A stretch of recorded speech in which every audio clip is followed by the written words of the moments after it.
welcome everybody. Thanks for braving the beautiful but treacherous weather. I'm calling the meeting to order, and I've taken roll call electronically. I affirm that this meeting of the Ripon Area School District Board of Education has been properly noticed in accordance with open meeting laws in State Statute 19.84 and related legal references.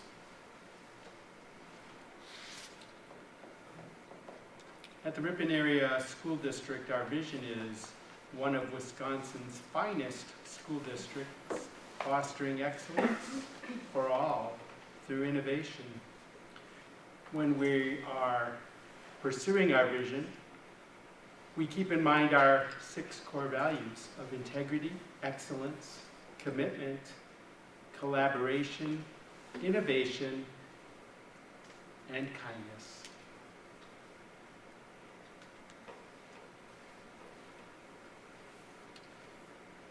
Are there any written comments to share with the board? Seeing none. We have a visitor, I believe. Carissa Sorensen, if you could approach the speaker table. Thank you.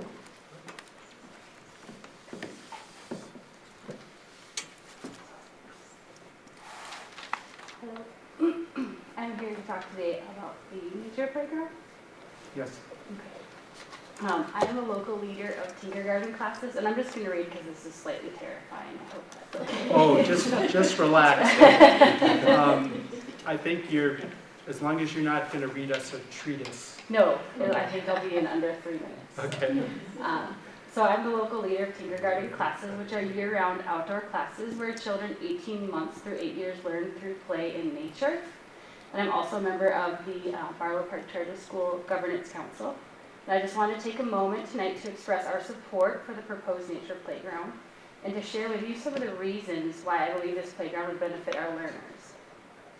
There have been a lot of studies on the effect that playing in nature can have on our children, and the results are really incredible. For instance, nature playgrounds promote imaginative play and offer more opportunities to collaborate. Children in nature playgrounds engage more frequently in cooperative play with their peers, and as a result, bullying is seen less often, and children are reported to have more positive feelings about their classmates and their school after playing in a natural environment. Nature playgrounds offer more resources and features that children can use or engage with than traditional playgrounds. The natural, irregular, and challenging spaces in these playgrounds offer children the opportunity to engage in appropriate risk-taking, which builds competence, confidence, and self-trust. Children who play in nature playgrounds tend to be more physically active, building strength, agility, and proprioception.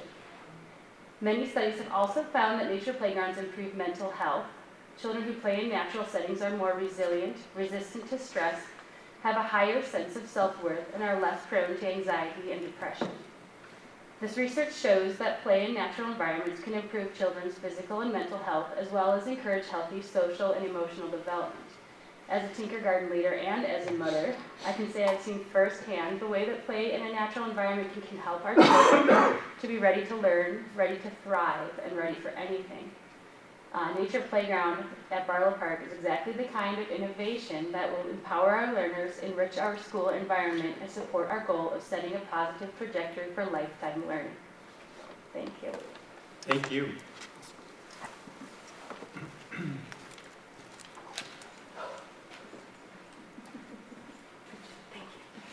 Okay, now it's time to, well, first we're going to see if anyone needs to adjust the order of items. I think the order is okay. Anybody? I would like to pull out 6.6, the Barlow Park Charter School. From the consent agenda? Yes.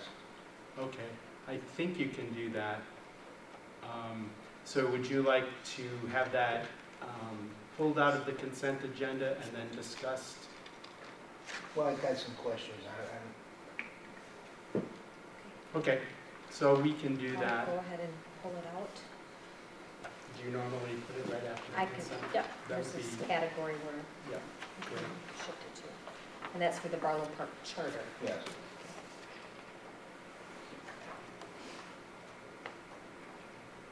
Just a couple of clicks here and I'll have it for you.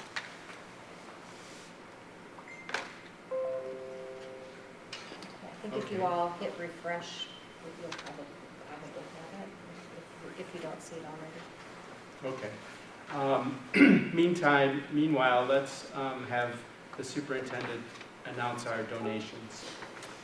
I have 3 donations to announce this month. One is a donation from the congregation of St. Catherine's of Siena for just under $1,500 that would be applied to school lunch accounts for families in need. And the Sherry Keenlance family donated $1,000 for the newly established Ripon Education Fund for a scholarship, most likely in honor of Sherry in the area of music. And the Gibbs Dover family donated $750 to the Ripon Education Foundation for a scholarship in honor of Gibb. And they do expect some additional funds that will be coming in. So we're very thankful for those donations, and especially those families that have remembered the Education Foundation and our students in their estate planning. Thank you, Mary, and thank you to the donors. Okay, now we will hear from our student representative from Ripon High School. Absolutely. Yeah, this past month was really nice for us without the distraction of vacations or finals or whatnot. It was the first time we've had to really meet consistently in a long while, which is fantastic. So at the moment, Student Council is really focusing on our upcoming blood drive, so we're getting the word out and notifying potential donors.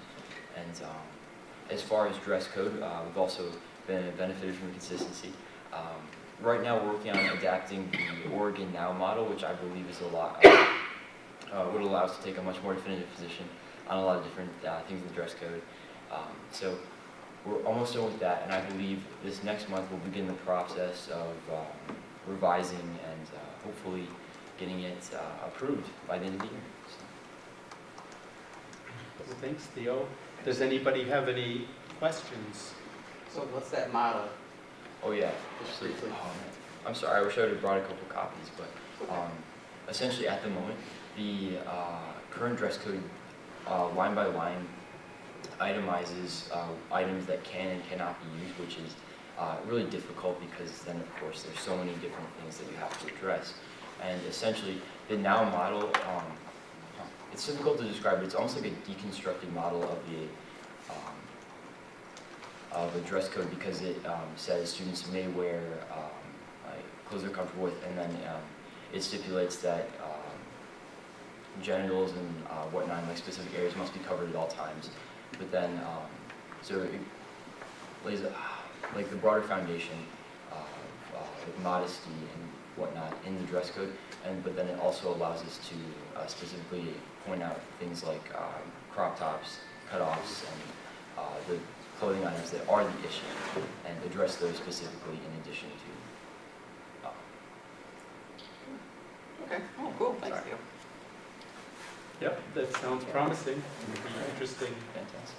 when you're able to present that to us. And it's really admirable that the council is taking it on, because it's not easy. Thank you. You're free to stay as long as you want. My or- mom made dinner, so do my Okay. Thanks, Theo. I wouldn't want to Good night. stand between you and your mother's dinner. Thank you, everyone. Have a nice day. Thank you. Thanks, Theo. Okay, with the removal of the one item, it's now time to vote on the consent agenda. I'll take a motion to approve the modified consent agenda. So moved. Thank you, Nate, and thank you, Betsy.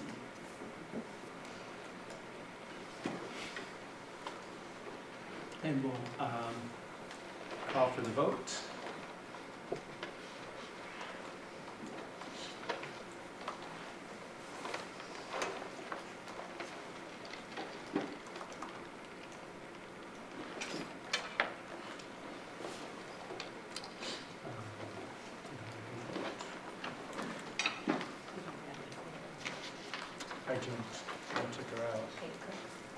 looks like it's waiting for her.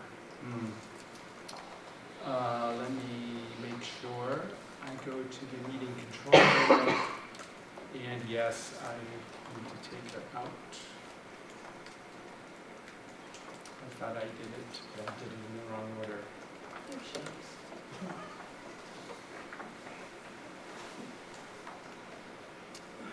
Okay, I think that's passed unanimously. We can move on.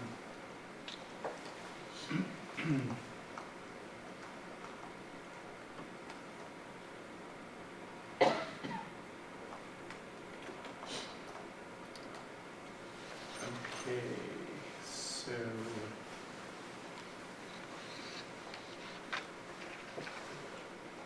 why don't we take a motion to, I'll take a motion to approve the Barlow Park Charter School contract update, and then we can discuss. I'll make a motion. Thanks, John.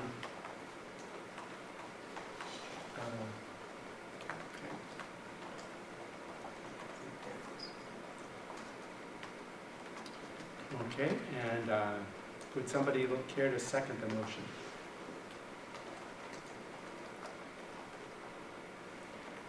Okay, to move things along, I will second.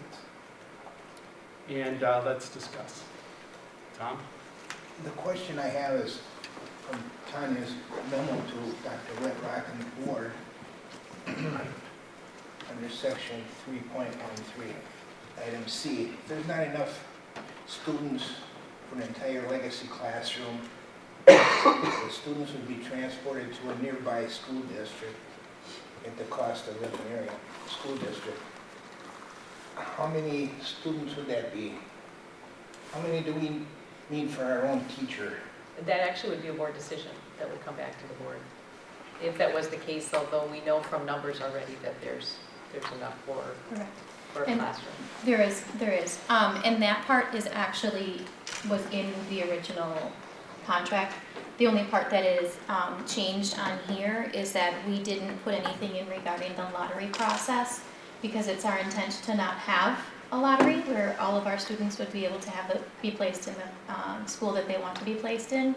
But when we submitted it to DPI, because that part is, the lottery process is part of the state statute, it actually has to be included in the contract. Whether or not we intend to use it, it has to be part of the contract. So that's the part that's changed in there, is the lottery process. Okay, But we do have enough, we do currently have enough as far as numbers go to have a legacy classroom. can I ask what those numbers are? I don't have the most up to date, but we did have at least 35 families choosing Barlow Park. Oh, okay, thank you.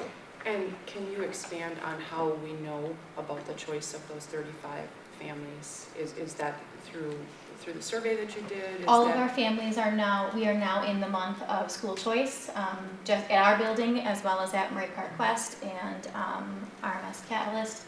So we sent home the forms electronically and physically, and then the parents are returning them to the office. So that's where, and then Dee has a spreadsheet where she just keeps track. So the choice has been made, and so that particular concern that we've had is at rest now. At this point, yes. Can I ask what the numbers are for the charter school? About? So this was as of last week, Monday. We got hit really hard with influenza at our building in the last week, and so Dee has been spending a considerable amount of time in the health office assisting students, so she didn't process any of the new forms last week. But as of last week, at the beginning of the week, on Monday, we had 45 students for the new chart. Thank you.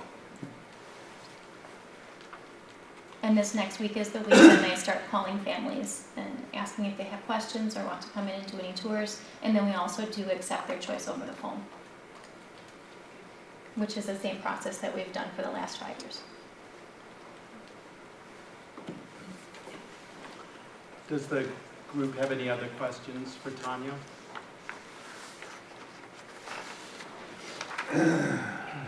Okay, I will call for the vote then.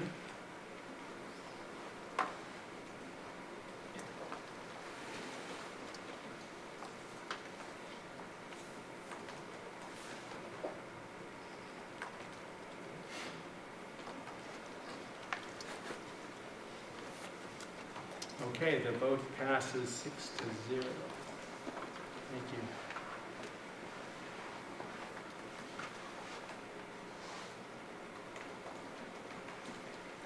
Okay, our next item for business is approval of the Barlow Park nature-based playground. Before we call for a motion, let's have Jonah and Tanya discuss the And latest- Brian, and Brian yes, we're a trio. discuss the latest, present the latest information to the board and what the options are. And I should just say thank you to those board members, because since the last meeting, Joan and Brian and Tanya have worked to set up tours, and was it January 31st that we took a significant group down, Tanya, you and staff members, as well as district office and board members, went down to tour playgrounds, and that was very helpful, I think, to see what to actually be standing in one that's complete. Yeah, 2 or 3. Yeah, right. Yeah. I think we saw, what was it, 5 playgrounds on 3 sites.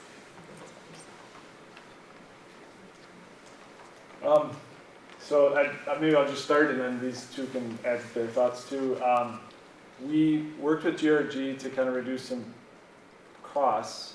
So originally the gravel path was going to cost $900. On all the plans, it now costs $400. We originally had playground mulch that cost $11,500. That's been removed from all options. From the cost, we still have to buy playground mulch, but we can buy it much cheaper than that. And so we'll just use the normal playground mulch that we typically have. We haven't had any injuries with it or anything like that. So that's a cost savings. And then what we did is we've got 3 different options, and maybe it's actually 4, because option 1, if you look on the link, the cost comparison for GRG, option number 1 is the full playground, but it doesn't include the slide and the large hill with the deck. If you look in the notes, you can see that what the full cost would be with everything included. So I think, if you look at that chart, you can get a pretty good grasp of what the 3 options are. We really looked at some of the feedback that we got from some of the board members, when we went and saw some of the sites to see what was more of an interest, and brought some of those different ideas back to the board to see where the interest was. Can you speak a little to the change with the hill? Yeah, Based so on that feedback? So when we were on the tours, as Brian said, quite a few board members expressed interest in the larger hills that they had at some of the playgrounds that had slides, and they were large enough that kids could go sledding in the winter. And so we asked GRG to give us a quote for what that would cost. So they said that would cost $15,000 to have that type of a hill. They did just a slight redesign to the original plan that they created, to put a slide that would go towards the messy materials area, and have a large enough hill that it could have a slide and be a larger hill. So.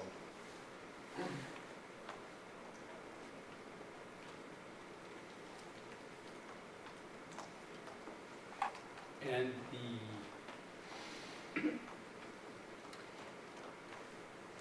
so with regard to the hill, the larger hill is option 2 on the chart, right? Option 3 would be the one that had the hill, the larger hill. All the options have a small hill included. So on the chart, there's hill with artificial turf, option 1, price included. There is hill with slide and deck, option 2, for an additional. Oh yeah, I see because we used option 2 to describe the hill and the 3 options for the overall design. So I should have labeled that differently. It should have been A and B, and then yes, you're right. Option 2 for the hill is what we're talking about with the larger hill. And are we using artificial turf for option 2 as well? Yeah, Okay, we're hoping to get like a kind of a donation or a really low cost from our artificial turf guy. Yeah, and- great. Yeah, so Okay, now it's more clear to me, thank Use the you. scripts. that's what we, We can patch it Yeah. together. Okay. Would anyone like to ask questions about the different additional questions? If not, I'd be interested in having somebody move a particular option. Just one quick one. And can you compare and contrast the costs that we have in front of us for the nature-based playground to what we would pay if we went a more traditional playground route? I could take that. When I first started with the district, Tanya did have a plan to go with PERC equipment, which is what our other equipment is. And the plan for a structure and some additions on it was almost 60 grand for that area. So yes, you get the structure and you'll get a longevity. Hopefully we'll get 20, 25 years out of it, just like the stuff that's there. But it's one structure where we could get maybe 10, 15 kids on. Where the nature playground will have more stations, so you'll actually get more students to utilize it and kind of spread out, and to their liking as to what they. The quality of play is just Yep. deeper. So I mean, it's probably about the same expense either way. The natural playground is going to be a little more of an upkeep, just because of the natural side of it. But the metal structures would be the same way, where it will deteriorate over with winter, with salt and everything like that. So you'd still have upkeep on that as well. Thank you for asking that question. That was a burning question in my mind.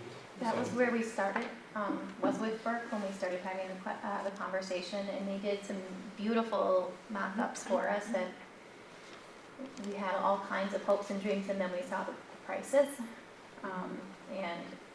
The one that we really did like was $65,000, but wasn't able to take up nearly the amount of space and play that we would like.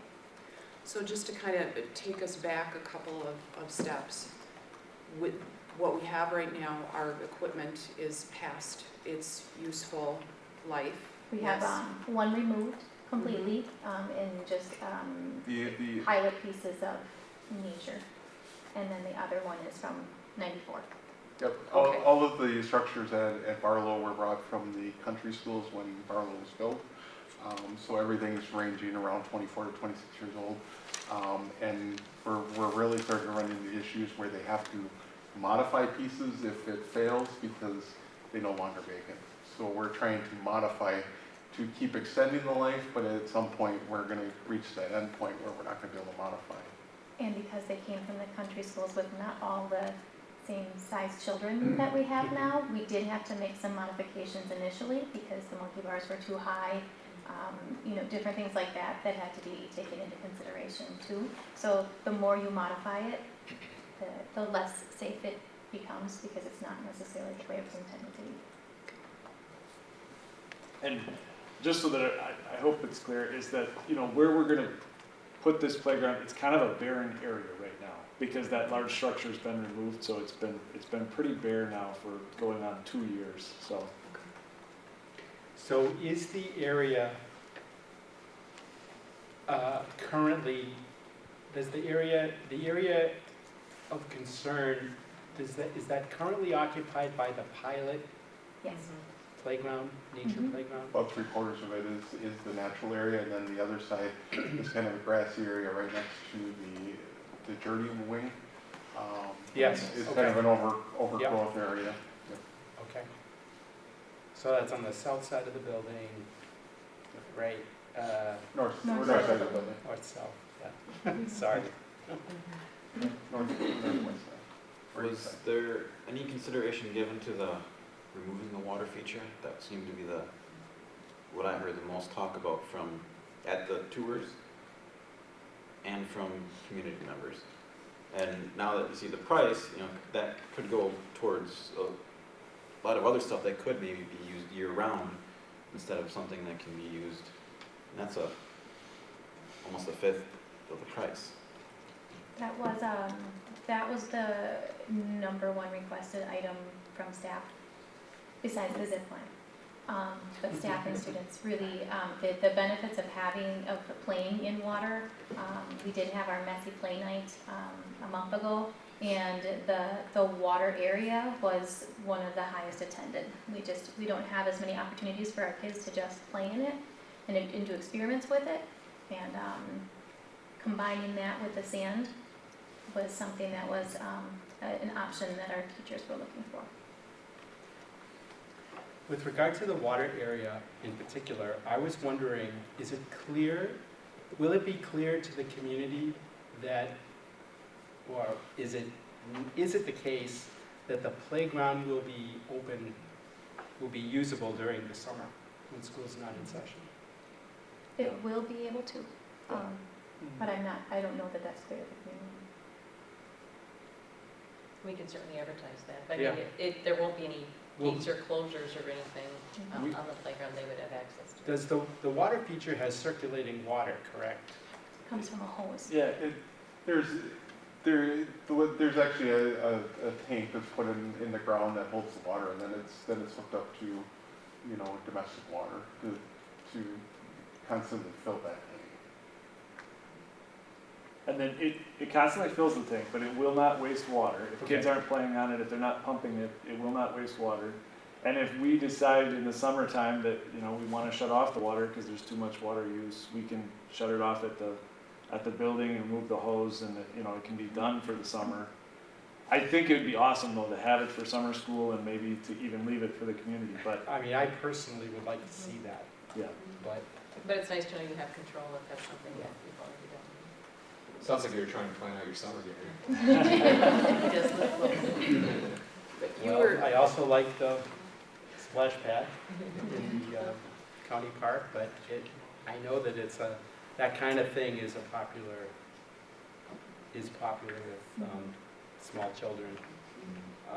It does bring up, I wonder if the water will be coming from municipal Ripon city water. The only reason I'm asking is the county park uses well water and has a lot of iron in it, and it discolors the splash pad. Ours will be like a stream bed with rocks, and so even if it discolors it, it wouldn't matter, but it will be city water, so. Okay. Yeah, just from the building, right from the side of the building. So you talked about how the water feature was one of the most requested items. So everybody's eyes are wide open about what happens with young children and water and the fact that they're gonna roll around in it. When my kids were that age, they got anywhere near something like that, they were soaked from head to toe. And then they went and they rolled in a sandbox or Yes. wherever. Okay. So eyes are wide open and everybody's ready to clean up that mess. Yeah. And it's going to be. They had talked about that at one of the sites, that it was a learning curve for parents too, to make sure that those extra pairs of clothes were packed, and that your kids are not always going to come home clean. That there'll be times, especially with the sand. But they said that the parents made that adjustment pretty quick. If we were to go ahead and pass one of these options today, do we have an idea of what annual maintenance costs would be associated with this? I don't expect much. The material that he's using, that wood, is supposed to hold up for 25 plus years. I mean, it's the same as anything. Anything can, if the right people get in there, we could have things to replace, but I did notice when we were on the sites, we even seeing childcare, centers where it's gonna probably be a little, not quite as the weight and stuff like that. It was still maintained pretty well, and that was 4 or 5 years old, especially some of those coal sites. Thank you. Tom? Tony, I don't see any recommendation for an option. Well, I would recommend an entire forest, but I will take what I can get at this point in time. Okay, okay. Would your preference be option one with the hill with the slide? I would love to see the hill with the slide. I do, especially in looking at the feature year-round. And yes, it could be fun for sledding in the winter, but the benefits of a hill during the summer and being able to roll down a hill, the kids really enjoy that part of it. So yes, I would love to see with the large hill in it.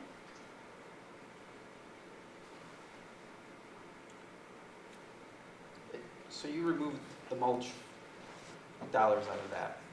What do you expect that to be ballpark wise? Is it gonna be, you're gonna get it cheaper than what it's gonna cost them? We're gonna have to get enough mulch to do the 12 inches that we need for fall protection. We just, I have to do all the playgrounds no matter what, so when we buy it in bulk, we get a better deal. Bulk that way? So, you know, the company may be tied to just one vendor, which we actually get ours from New London. And I get almost 200 yards to do every playground at both Murray and Barlow to top dress them. So I mean, it's gonna cost more to do that 12 inches, but I think in the long run, we would have a better buying power than he does, because he would, with him being located in Milwaukee, he might be using a supplier from Milwaukee, where I would be using a local one that we're already established with. And in the long run, it'll be less mulch because right now the entire area is mulch. Just mulch, Yep. right? Yep.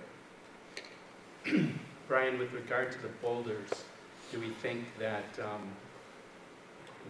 we can get donors for boulders, or does it compromise the design dramatically to not have the boulders? It looks like that's the difference between option one and option two in the sand play area. I think we'll be able to secure them. I mean, and we have good relationships with some of the excavators in town here. And with FFA and everything like that, I think we could find something where he might just buy, you know, something that's aesthetically pleasing for their plans, where we could easily find something that we can get donated or at minimal cost. I mean, it's hard to say. I don't think it'll change the plan, because we'll have them no matter, you know, at some point, no matter what. Is it going to happen in June or is it going to happen in August? But I think at the end of the day, they would still be there no matter what.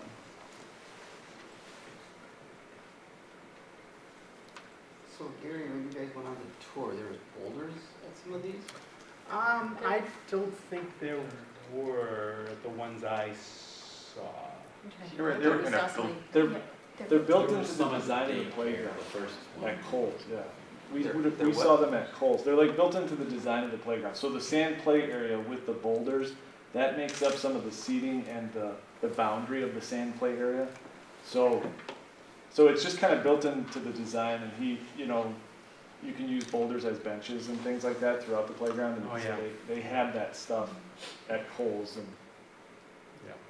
Sorry. It's okay. They weren't concerned about kids, I'm just thinking kids and rocks. Well, remember the these were a couple 100 pounds where you would never even move them, and they actually build them into that. I'm not worried about them moving them, I'm worried about the kids jumping on them, slipping on them, and then smacking their head on the rock. Right? That's. They can do that on the playground too. Yeah. I mean, so it is a. Sure, but now we're putting rocks, we're putting boulders in with them. I mean, if other places have been using it, I don't know. they have They having problems with that or not? their architect, one of their guys on staff is trained in, what is it called? Playground safety. So Playground safety certified. he's nationally certified. So he would be following all the fall protection requirements that we need to do. You know, at the end of the day, somebody still could fall and hit their head. I mean, it is a hard surface. Yeah. So, I mean, but The any. tar and concrete though that we have in other areas of the playgrounds are as well. You know, times, Sure. I mean, the kids can fall. Yeah.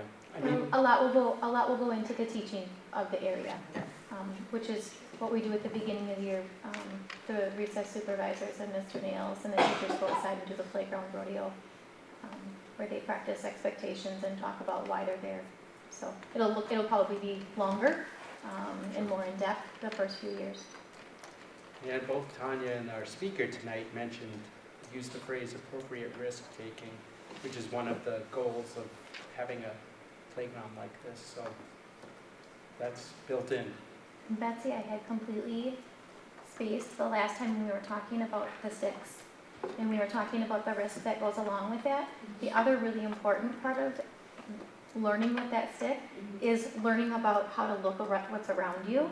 And that's a skill that our kids don't necessarily have yet, of where they take up space in this world and how much space they're actually taking up, especially when they're holding a stick.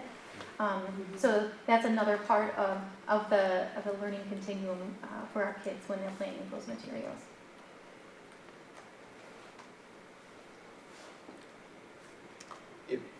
If we were to go with the low-cost option, option number 2, would there be the possibility with what they would design going off that option to incorporate some of the other elements in the other options that would not be included in that option going down the road if, say, there was enough interest, if there was revenue, etc.?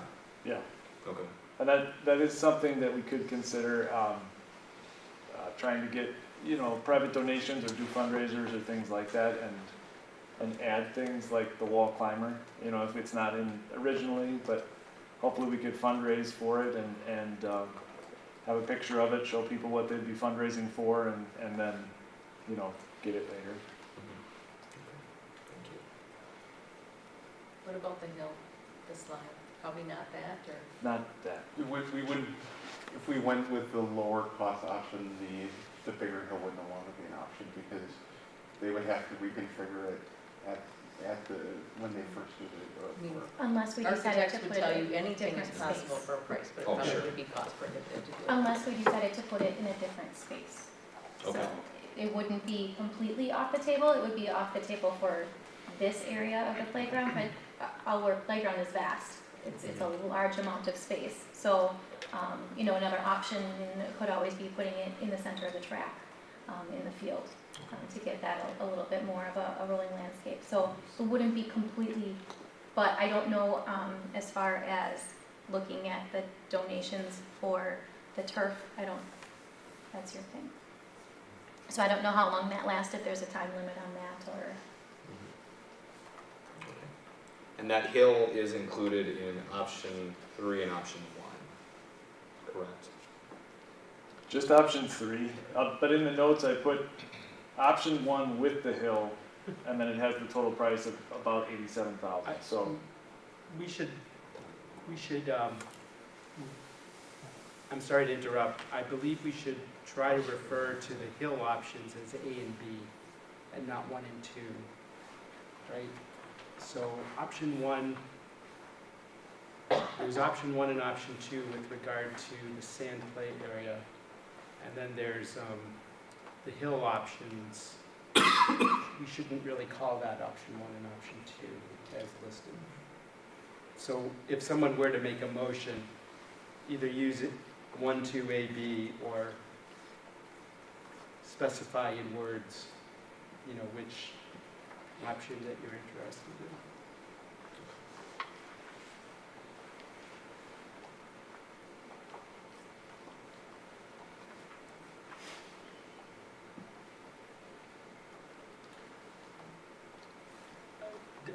Okay, so would people like to discuss options that they're interested in, or would somebody like to make a particular motion?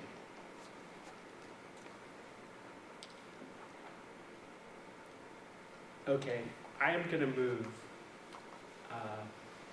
that we approve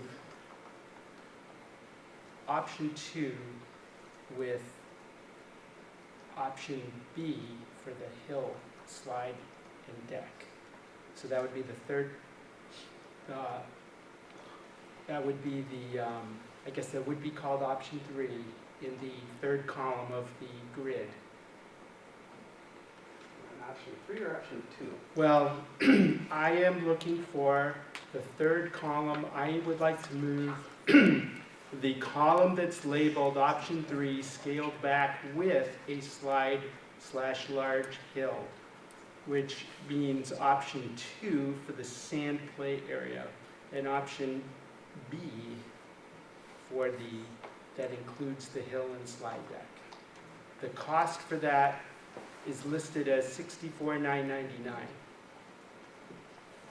I'm moving that because that seems to be to me, the sweet spot in what the staff is looking for and is a cost savings to the district from the original proposal, and it fairly comparable with what Mr. Appleman presented as the cost of a traditional playground, which we kind of need to do anyway.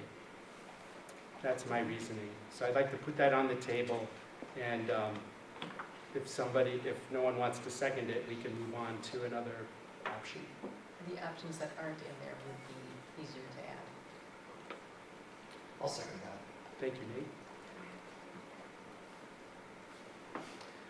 So thank you for negotiating on the price of some of this. That's what you cited for the gravel path. That's a significant markdown over what we were originally quoted. And I like the idea of maybe sweet talking our turf vendor into giving us some of the extra off of the field. Yeah. So thank you for thinking of that. We have had some Eagle Scouts who have expressed some interest in making contributions as well. So I do know that if we're not able to go to the full playground yet, I do know that in time we'll get there, whether it be through donations of a financial sort or actual contributions to the playground by community members. I actually really love that Eagle Scout idea.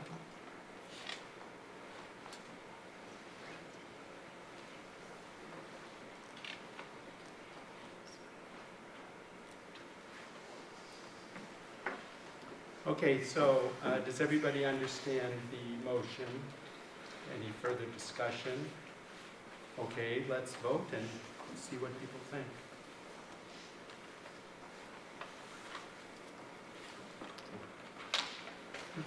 One of these days I'll get this right.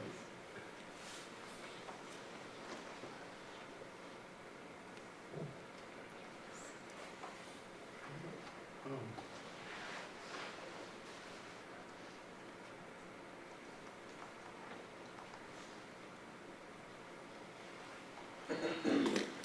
Okay, that motion passes unanimously. Thank you. Thank you.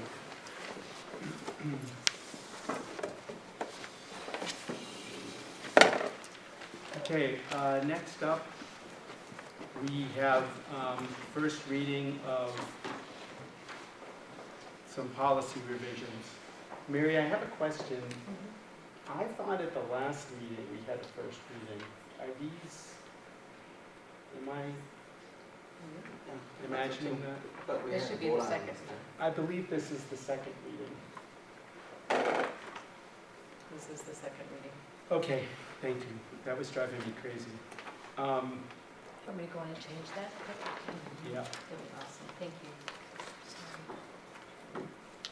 In the first group of policies, I did want to ask about, there is policy 2260.02 about language resources for non-EL speakers. I'm assuming that directs the district to provide information about those services, but that wouldn't actually, we wouldn't actually be doing anything different in terms of what services we offer. Is that Correct. correct? Let me just pull it. I'm sorry for not asking No, that it's in okay. advance, but that was the only thing that I. It's just about providing the information for Okay. those who have it. And so it was just a technical revision. Yep, all it's right. not changing the services. Why don't we vote on this, and unless anybody else has any questions about this group of policies? Okay. somebody has to move it. Thanks, Josh. Seconded. Thanks, Betsy.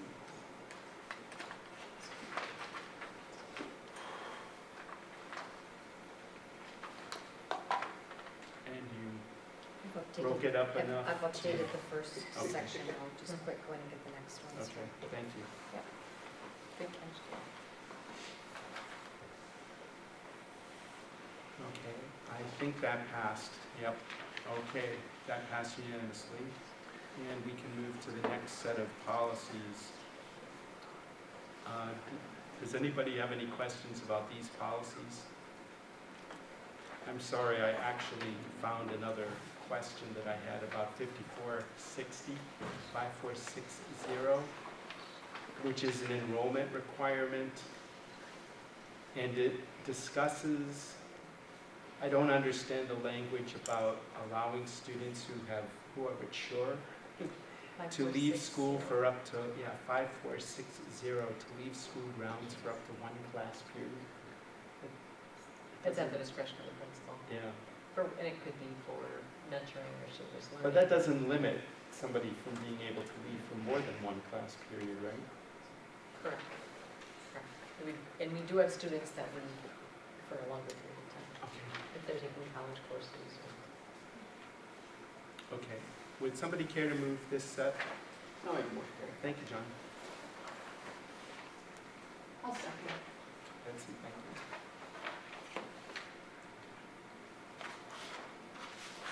Call for the vote.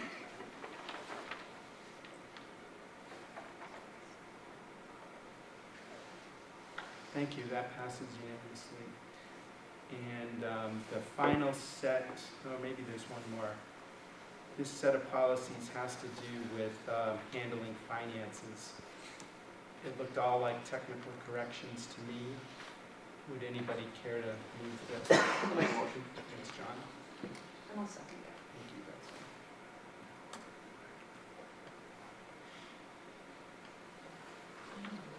Calling for the vote.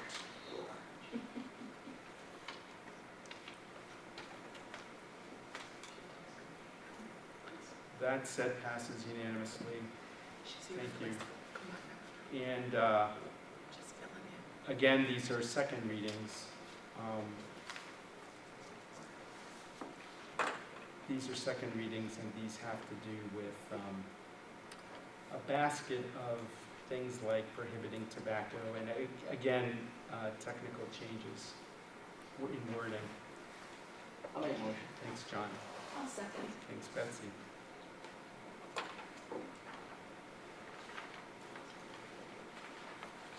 Calling for the vote.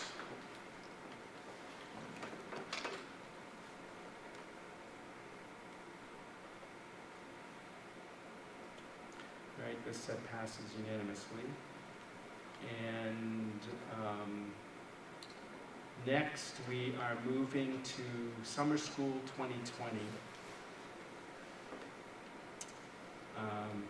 I believe there is a typo in the motion.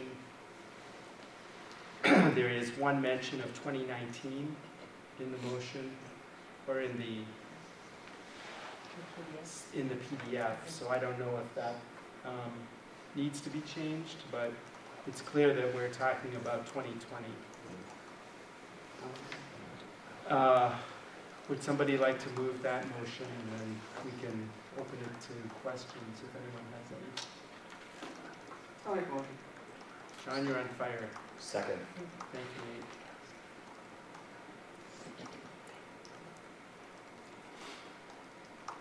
Okay, are there any questions with regard to summer school 2020? Okay, hearing none, let's vote.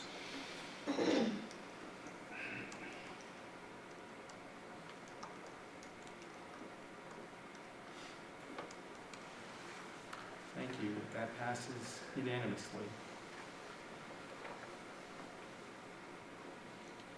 Okay, the next motion is, the next action item is to consider approval to increase the staffing level in the secondary school part of Odyssey Academy. Would somebody move that? So Move to moved. approve. I'm going to give that to Tom. I'll second that. Thank you.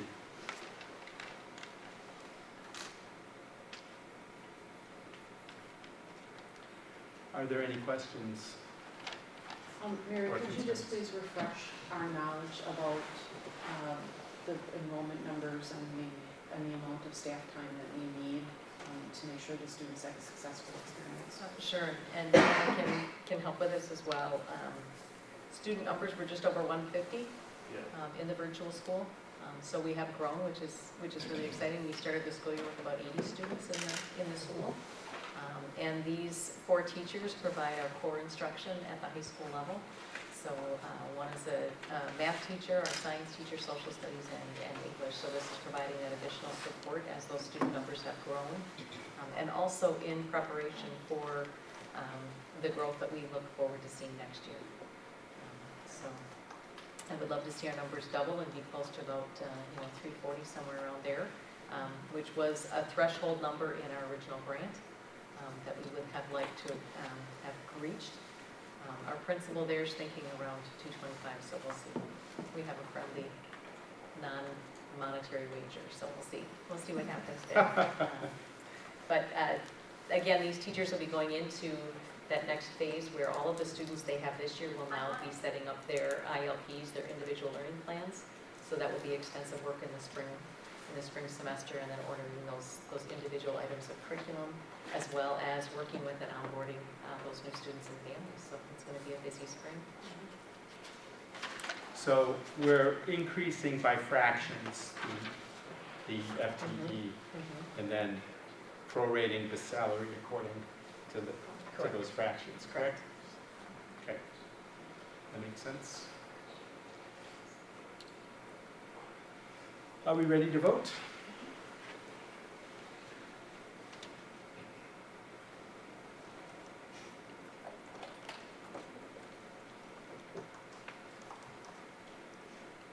Okay, that motion passes unanimously.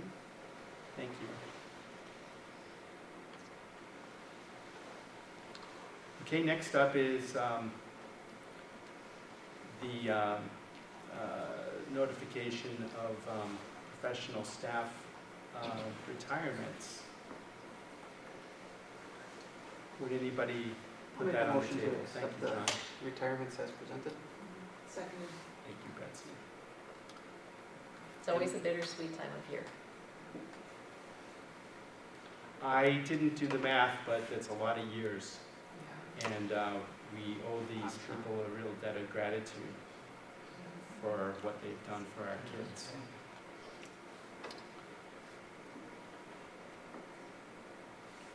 I'll call for the vote.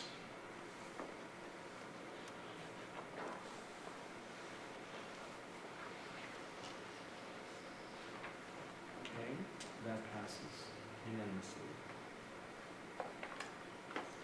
Okay, next we are moving, we're done with action items, and we now are moving to information items. On the agenda now is information about the SEL curriculum and screener recommendations. Perhaps Chrissy can give an introduction. Sure. Ron Topol, who is our school psychologist for the middle and high school, was actually planning on being here, but because of the weather, I told him to stay home because he had a drive from Fond du Lac. So I will do certainly my best to go through the information and answer your questions, but I did inform him that if you had additional questions specifically about the screener, just because he has a little bit more background with that than I, that I would take those questions to him and then get answers back for you. So I hope that's okay. You will see in the recommendation it's actually twofold. The first is to recommend a full adoption of the Character Strong and Purposeful People program that we had been piloting throughout this school year. I have quite a few links and things to the bottom of that recommendation, and I did include a full scope and sequence so that you could kind of see the layout of the different units and lessons that were being taught all across the district, from kindergarten all the way up through the high school. And then I also did include, we had done some surveys of both our teachers and our students just to kind of gather some information in regard to the implementation this year. And when I just met with our SEL, our social emotional learning leadership team, we did just a plus delta to really take a look at the results and break that down into certainly the benefits and then things that we could look to possibly implement if we were to fully adopt it. Our recommendation from the team, from the K-12 team, would be to go ahead and, as I said, fully adopt the Character Strong and Purposeful People. There certainly are, as we had mentioned last year when we had first talked about this, we have some other supplemental resources. I know Tanya is using like Second Step and a couple of other resources currently at the K2 building.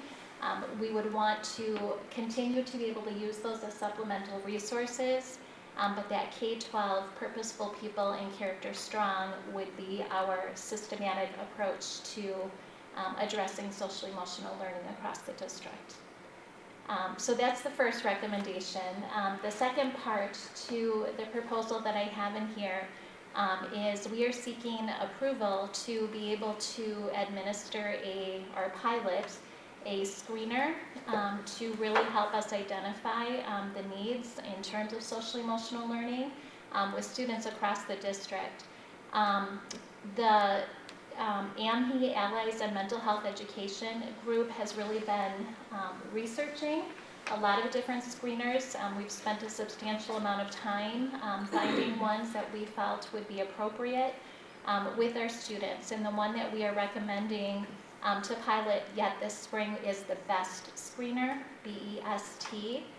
And the way that we would like to pilot is we would like to be able to have our teachers conduct the BEST screener to our kindergarten group, to our third grade group, and then we have the opportunity to pilot for free with grades 6 and 7 as well, just to help us determine how truly appropriate that screener would be.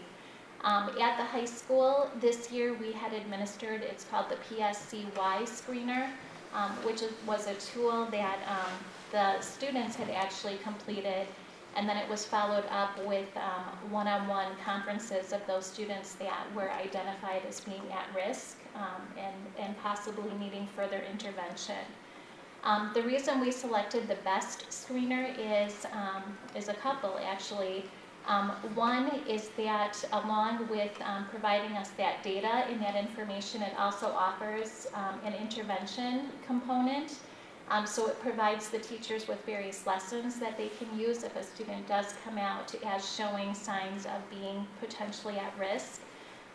That is a really attractive feature, especially as we're looking at trying to address a lot of our social emotional needs of our students. Again, the reason we would like to pilot it is to really help us determine how appropriate that particular screener is at each of our different grade levels. We'll be able to look at that data and then really determine too if that's something that we would like to do at the high school. BEST is a little bit different in that it's not conducted by the students. The teachers actually conduct the screener or do the screener on the students. So we would be looking at trying to find some time, certainly for our teachers to be able to conduct that. Each screener or each student takes approximately 5 minutes to complete. I can't remember, Tanya, do you remember how many questions? Is it 25, I believe? I think it's 20 questions that they go through and they rate the students. And then, as I said, it's an online platform that really puts that data in and quickly assesses where the kids are at or if they need additional support. And then we would hope to, depending upon how the screener goes this spring, would potentially bring back a recommendation for full purchasing for that screener for the 2021 school year. So, does anyone have any questions about that? I'm trying to think, within the recommendation, I did link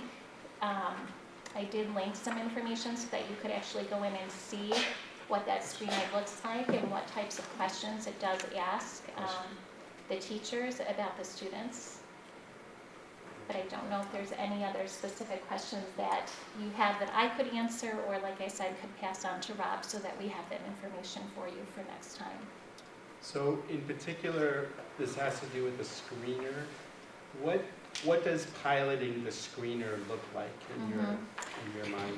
Sure. So when we pilot, typically we select, just a group that we want to focus on, just to determine the appropriateness and whether or not we would want to adopt that fully. We chose kindergarten and third grade specifically because it would be great to be able to track that data as they move up within their respective schools. So we thought that that would be really appropriate to be able to do that. And then we're looking at our 6th and 7th graders. As I mentioned, BEST has given us the opportunity to be able to pilot a cohort of 200 students for free, but they have to be within that same grade level. And the biggest challenge, I think, for us is trying to find a screener that's appropriate for the middle and high school levels, just because to conduct that screener and figure out what that looks like, especially when it's being done by the teachers specifically, can be a little bit tricky. So we've been intentional in terms of selecting our 6th and 7th grade cohort in particular for that screener.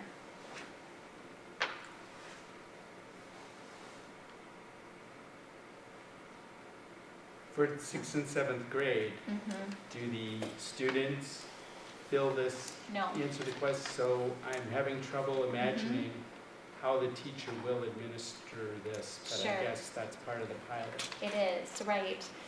Certainly we want, teachers to be assigned to students that they have the most contact with, that they know, whether that's done as advisory groups or as homeroom groups. We're working through that. I know Rob probably has a better sense of how to answer that than I, as I know he's been in contact with some of the middle school teachers in terms of what that would look like also. But that is the challenge, is that it is a screener that's conducted by the teachers rather than the students completing it. So again, whether we designate some time during late start, or we offer some to cover classes while the teachers are completing that screener, is all part of that planning phase.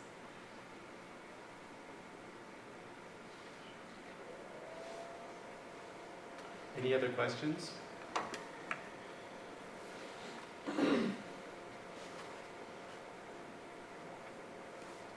Okay, and this will come up next month to vote on? Yes. Okay. And if you do have any specific questions, I certainly encourage you to reach out to me. I'd be happy. I'm hoping to have Rob here next month so that he can certainly answer, some questions also if you have more specifics.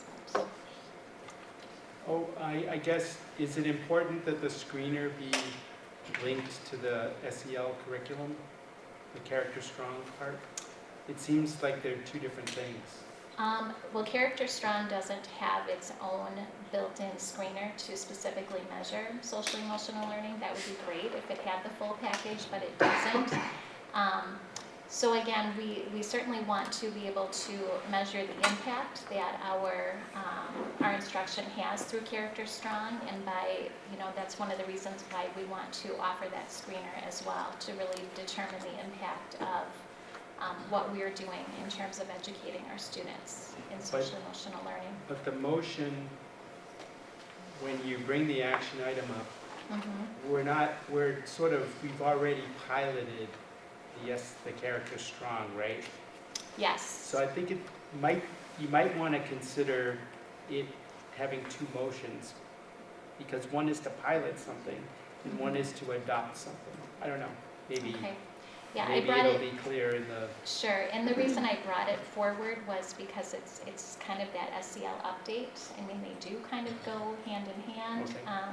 which is why I brought it together as one item. But If you prefer, I can Or at least certainly add the stop word with those. pilot for the screener maybe. One is not, I just want the board, we all to be clear that when we vote on it, we'll be voting on adopting Character Strong K through 12, right? Correct. And piloting the screener for the sixth and seventh, or just seventh grade? It would be kindergarten, third grade, and then 6 and 7. Yeah. Would you be okay if she kept it one item, but put that clarifying Yeah. language in? Yes. Maybe just add that That would be clarifying language in that you're helpful, adopting I think. one program and approving a pilot of the other. I think that's in the recommendation. Maybe that's in there already. Maybe yeah, not the yeah. subject line. as clear. Yeah. Thank you.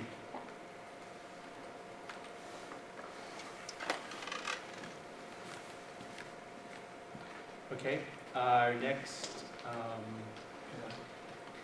the next upcoming action item will be approval of the Catalyst, Quest, and Journey charters. And as I recall, they're 5-year contracts, correct?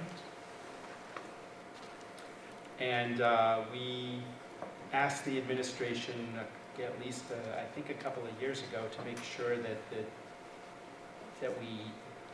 the contracts of the charters would be in sync. And so that's why we have 3, I believe. Are there any I have questions that we should talk one about? question for 2 schools. Yep. So Rick and Tanya. If you come up, that'd be great. Thank you. In the structure of yours, it says the principal is on the council. On Quest, the principal's an advisory role. Isn't that how the old contracts were? They're both advisory roles? It is an advisory role. Maybe it should be clarified. It could be clarified. It was, I don't think it was listed like that in the previous Yeah, it just contract. says the council and then it's listed as the principal. Mhm. The way that it reads is that the principal's part of the Part of the council. council. I can look to update that language, because one of the things we're trying to do is, even though it's 3 different councils, trying to keep that language as parallel as possible, so it'd be good to clarify that in the other two. I think it's, It's not in- on the last page, but I think. What page are you referring to? Where it talks about where For how it's yours, laid out. page 4 Majority. and page 4, yeah, page 4 for both. On Quest, it's page 3. Yeah, I think it So- could just be changed to advisory, but Just that's so how that it's, they're all that's how it Taken has out, been, doesn't yeah. matter. Just so that they were all the same, because that's how I thought they were all. Correct, so I have never been on a voting. member. Right. It just read funny, so that was my only Yeah, question. thank you for catching. Easy enough. In the Quest contract, I'm on page 6 in the section admission, enrollment, alternative, and lottery. And we have an insertion of grandchildren into the people who are guaranteed spots, grandchildren of Quest board members. We actually have a, I don't know if you want to come up to me. Certainly. What is the motivation behind expanding that even more than it already is? Thank you. The motivation is to encourage participation in the council. And so the ideal is if there were additional interested parties who would like to be on the council, that they could be. I thought that we looked it up that you guys couldn't do grandchildren, or did you guys research that one? I thought children of the current council members could be, is what we talked about at the meeting, but I don't think that grandchildren are eligible under the state laws. You'd have to check that. Well, I don't have the That's a- links and stuff anymore That's a from good one. when we talked about it at the meetings, but I know that you can have children of current council members. I don't know that the grandchildren were listed under the state laws. and just generally speaking, I don't like this. As a community member, I don't like that and I greatly appreciate the service to the governance councils, but I do not like that some children get things that other children in our district don't get because they fall on the wrong side of a lottery. Because maybe their parents don't have the time to volunteer on a board like this. To me, this whole thing and all of these contracts, it rubs me the wrong way. It is philosophically wrong. I appreciate that, what I heard tonight about our Barlow children and the fact that we're not going to have a lottery, that you will get the school that you choose. I don't like this language at all. And it raised a red flag with me when I saw the word grandchildren. And I thought to myself, okay, well, are we going to put nieces and nephews in next? Are we going to put, cousins of current? I mean, I'm being a little bit ridiculous here, but you see where I'm going with this. I do not like that some children get things and other children do not, even though we are providing a very high quality education with all of the schools in that building. That to be on the council, you do need to be voted in here on the council, but it wouldn't be for staff. Well, but the reality is that a lot of people ask their friends to be on these councils. It's not a formal community-wide process. It's, people know somebody and they ask them. I do not think it is a level playing field for every child. They are full elections through the school. They're not just, when they have open seat, they've sent out the emails saying, we have an open seat. Is anybody interested? I know last year they had a couple open seats because the laws changed where you couldn't have as many staff. Right.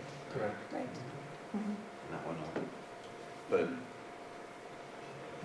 I don't have a problem with children of the charter, of the council,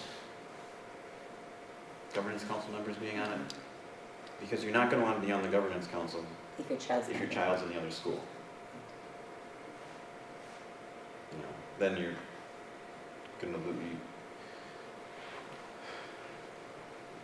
And if a parent, when their child's in second grade, if they join the governance council the year before, well, they're putting in the... And ultimately, it does come back to the board, because when we have more students that are interested in the charter school, then we have sections, we come back to the board as we did last year because of the timing. We were able to ask and have an additional section. And with Quest, 2 years prior, we had a collaborative classroom, so that we were able to have almost everyone that wanted to be in the charter school, and we encouraged those. It really would have been our Murray Park demographics that ended up in that section. So I think we were also opening up the charter families that maybe wouldn't have considered it in the past to have an experience in the charter. So I think we've been pretty broad with that collaborative classroom. And as far as the children are concerned, I mean, again, you're not going to get parents who are going to volunteer to do this if their kids aren't in the program. So, so there needs to be something. There needs to be some granting of something. It's no different than, our Murray Park parent group. You're not going to have families participating as easily if they're not in that same school. So I can see it both ways. I truly can, but as a bare minimum, their children should be given that opportunity. What we seem to keep coming back to is that some kids get things and other kids don't in this system, and that bothers me. Well, I'm just going to push back a little bit. We don't have a wait list for at the middle school level, and we won't have a wait list for K2. And this feeling that we can't seem to break out of. Well, the Murray Park School is a quality school. Yes, And- absolutely. And the intent of this, I have a bit of an issue with the grandchildren thing too, and I hope we research that some more. But the idea is we're trying to help incent parents to serve on the council right? The governance council. Sure. Um, Can we create a system where you're working for the good of all the kids? Well, we are, I think. That's our goal every single day, Betsy. I mean, seriously. We don't make decisions based upon one school or the other. We make decisions based upon what's good for our kids, what's good for our team, what allows those supports to be put in place for any one of them. So I need you to be assured of that. It's never about who's in which school. That's never the question. It's about what does each child need. That's our goal. I'm Jamie, I'm on the Quest Council, and the reason that I voted that we should put the grandparents is because some kids are raised by their grandparents, and they do have custody. I know a lot of kids are, I do substitute in District 2. So I see where you're totally coming from. I think it's hard for us to get people to join the board, as you guys know, on your board as well. And so any incentive to try to get people to help, I think that's what we were looking for. And when, just the grandparent thing, we were trying to maybe get community members, because we don't always want it to just be parents, but also to try to, some children are raised by their grandparents. It's just my whole thought. Well, that's helpful. And I will say, Betsy, you are not alone in those concerns too. After reading the contract update this morning, I communicated with Mary and also said that initially that language I found to be a little off-putting as well, very preferential. But I will say though, thank you for your explanation, Renee, and Quest Council members, and also Mary. I do see your side of things, but there still is also just kind of that feeling of uneasiness that I still have. So my question now too is how do we rectify that? Well, and again, realizing that the limits on the charter schools have been set historically by the board. So by the board opening up the lottery, opening up to not even require a lottery at the K-2 level, but truly allowing parents to have choice for the first time. So it's not choice if you're able to make it through the lottery.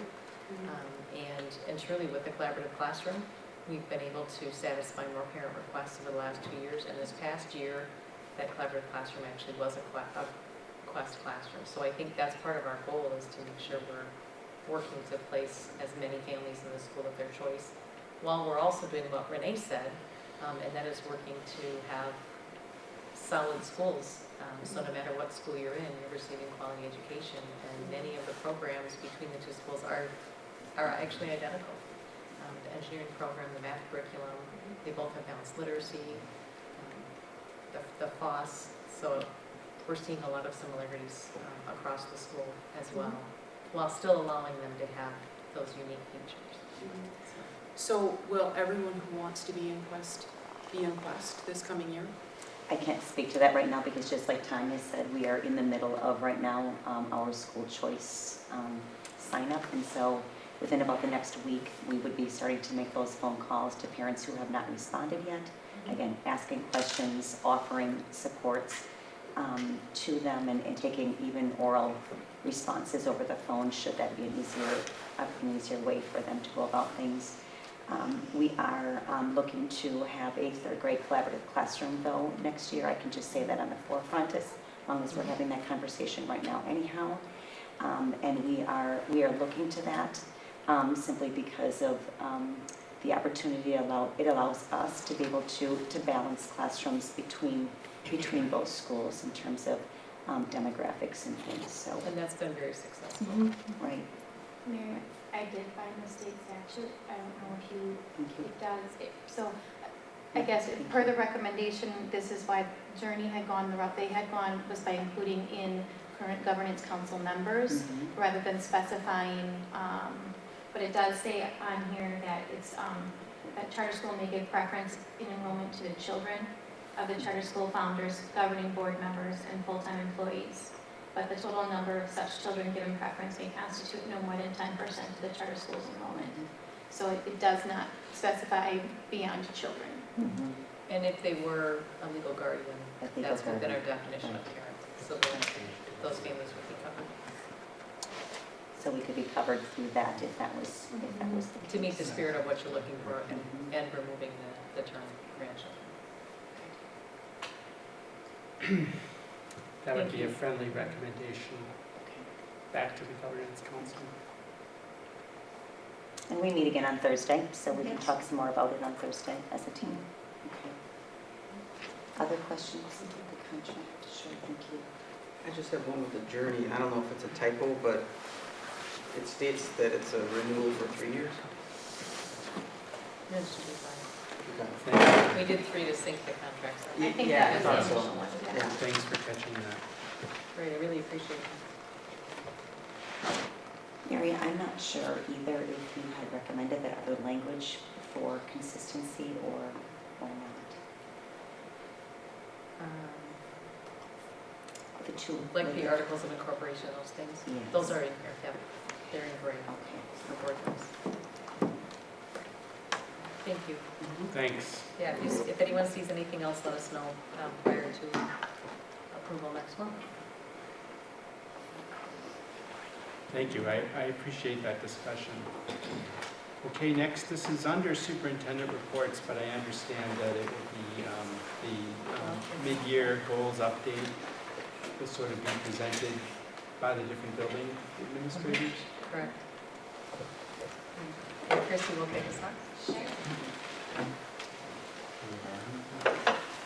All right, well, I certainly understand that there's a lot of information, 100 and some slides is a lot to present.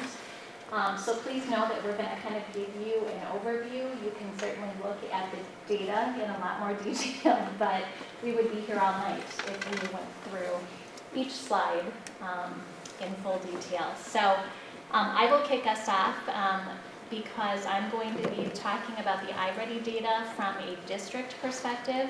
I know that Renee and Rick will get into more detail in terms of their building-specific data, but I will go ahead and get us started.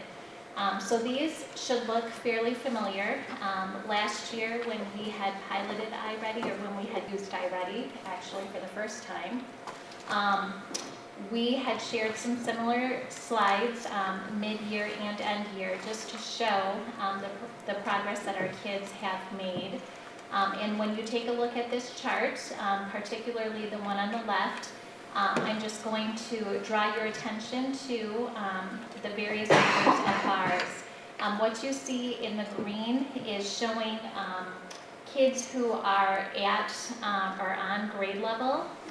The yellow bar in particular shows kids that are 1 grade level below, and then the red shows 2 grade levels or more below.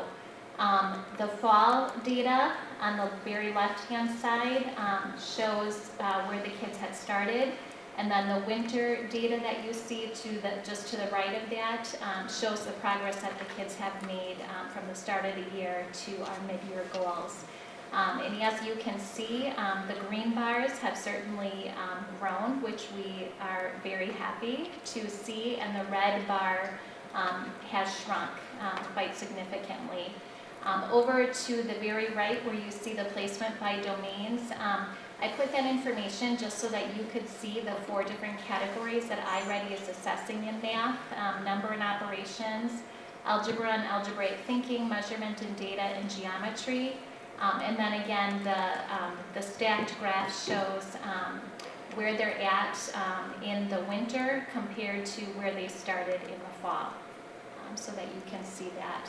And again, we're seeing some tremendous growth from students. This is students in grades 2 through 8 as a district.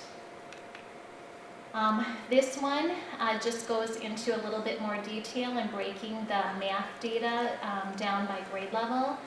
So again, looking at each of the different bar graphs that you see there, we're always comparing the fall results to the winter results for each of the grade levels.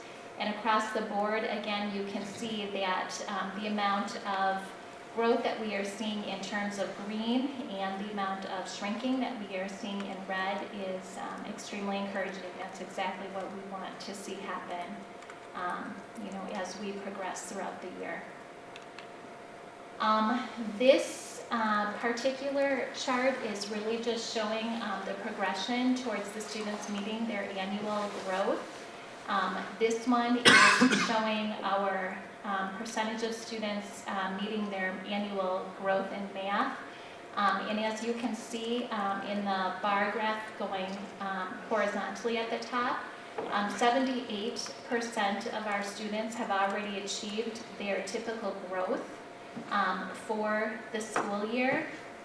I noted in here that when we talk about typical growth, what we're referring to is the average growth of students at each of the various placement levels.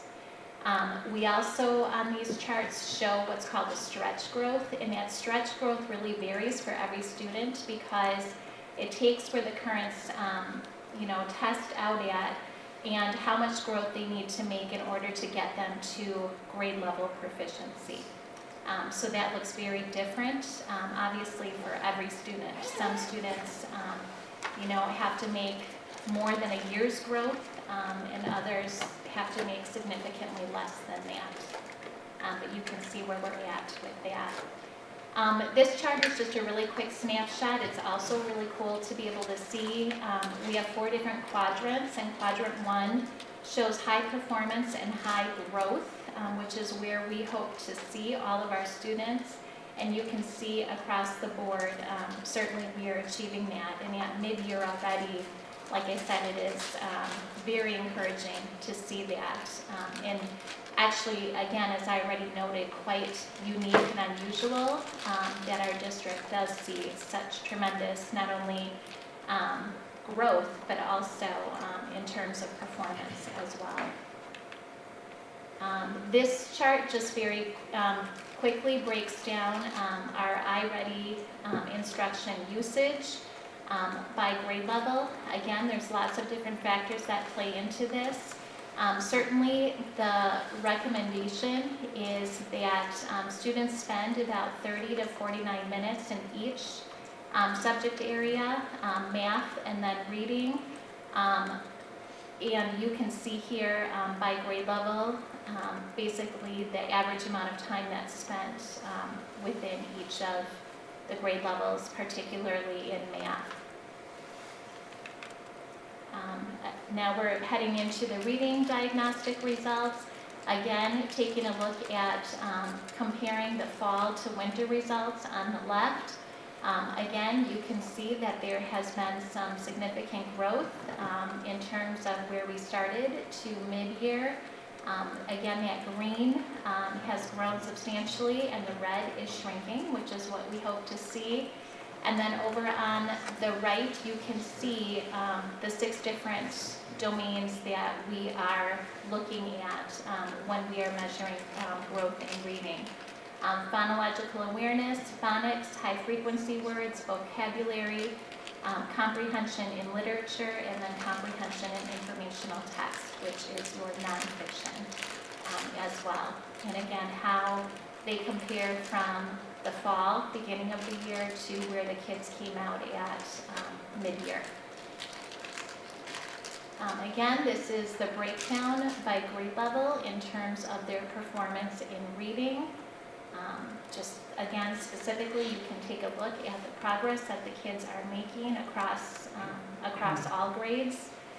Again, some tremendous growth that we are seeing. Again, this one is showing progress to the annual goal. Already we have 92% of our students already achieving their typical growth goal. We want the students to be at 100% or more by the end of the year, and already mid-year we have gone well over that 92%.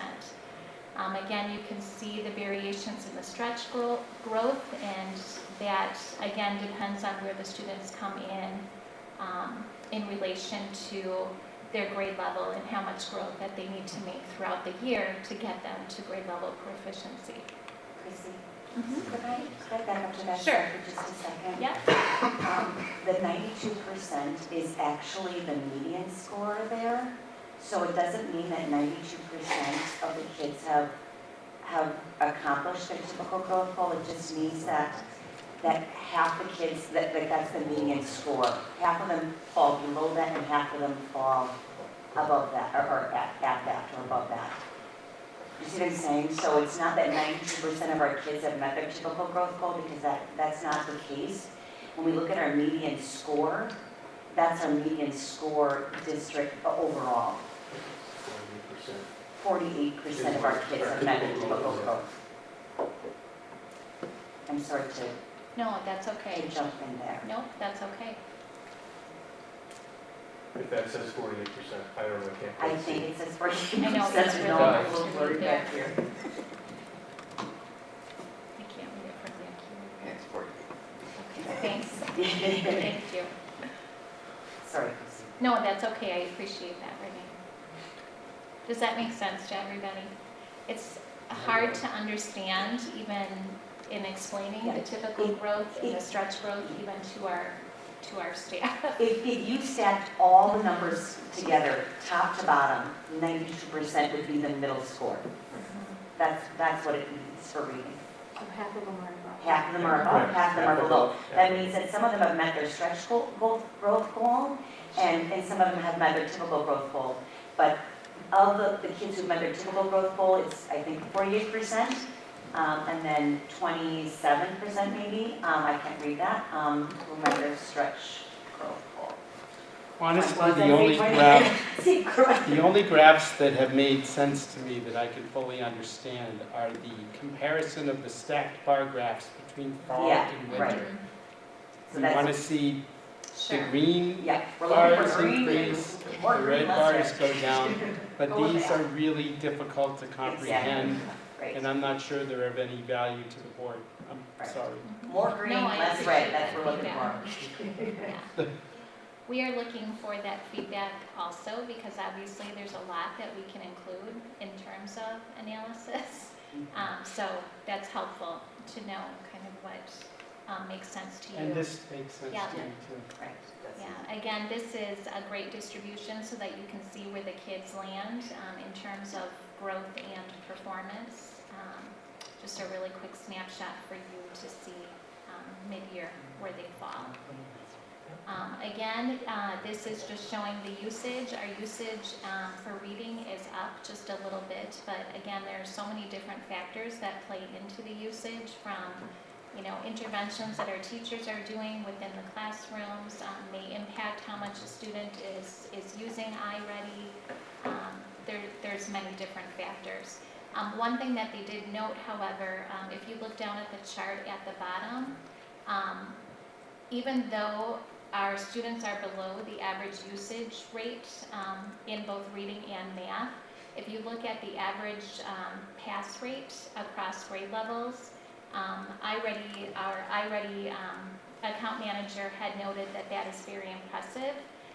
We want to see percentages at that 70% or above pass rate, and you can see that we have well surpassed that despite the fact that we are below our usage rate there. Just some key takeaways, and again, I think this slide is probably helpful to the board in helping to analyze or to interpret what was shared. Students at different rates at different starting points grow at different rates, as I had noted, with students who are behind needing to grow more to reach proficiency. Again, that refers to that stretch growth and what that looks like for each individual student. Again, the iReady team noted that Ripon's performance and growth are impressive for mid-year, reflecting both high performance and high growth at all grade levels. Again, this is referring, and after that explanation, Renee, I think that will need to be adjusted. So I appreciate that. Again, I noted that in both math and reading, even though the usage was below the recommended time, the pass rate was extremely high. And I think that pretty much summarizes. I don't know if you have any questions for me specifically about that data. Again, Yuri, I appreciate the feedback in terms of the data that's shown. And I'm assuming many of you feel the same way. Okay, good to know. All right, then I'm going to let Randy, coming up.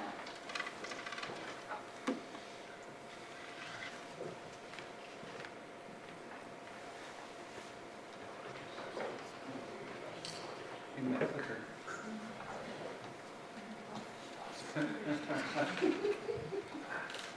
Randy, but I have 65 slides. I'm not going to take you through each slide. I know, sad.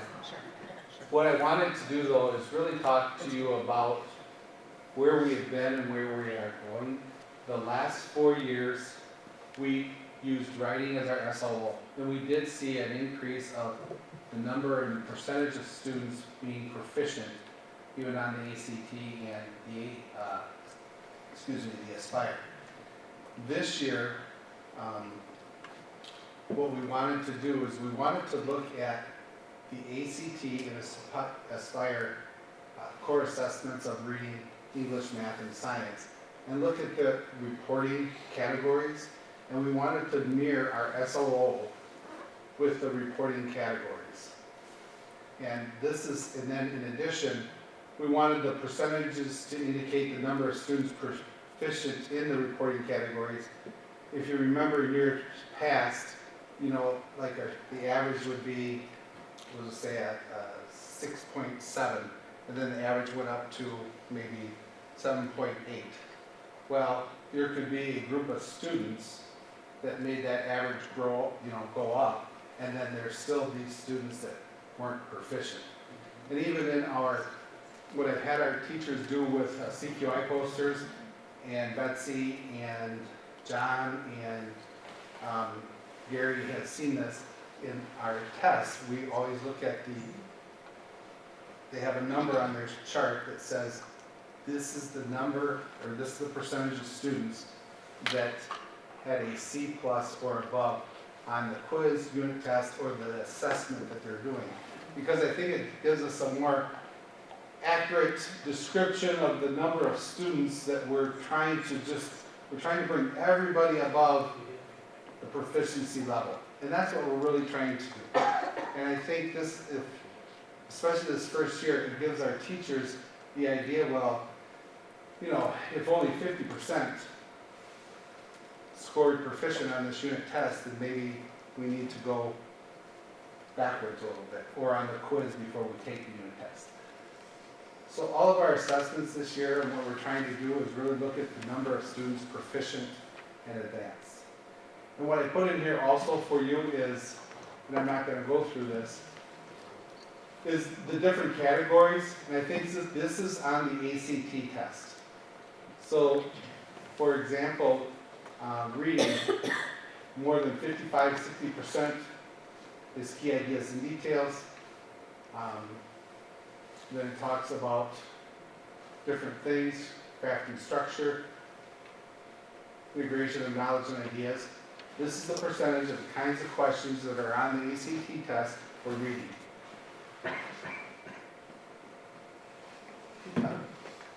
The social studies department is kind of on the reading forefront, if you will.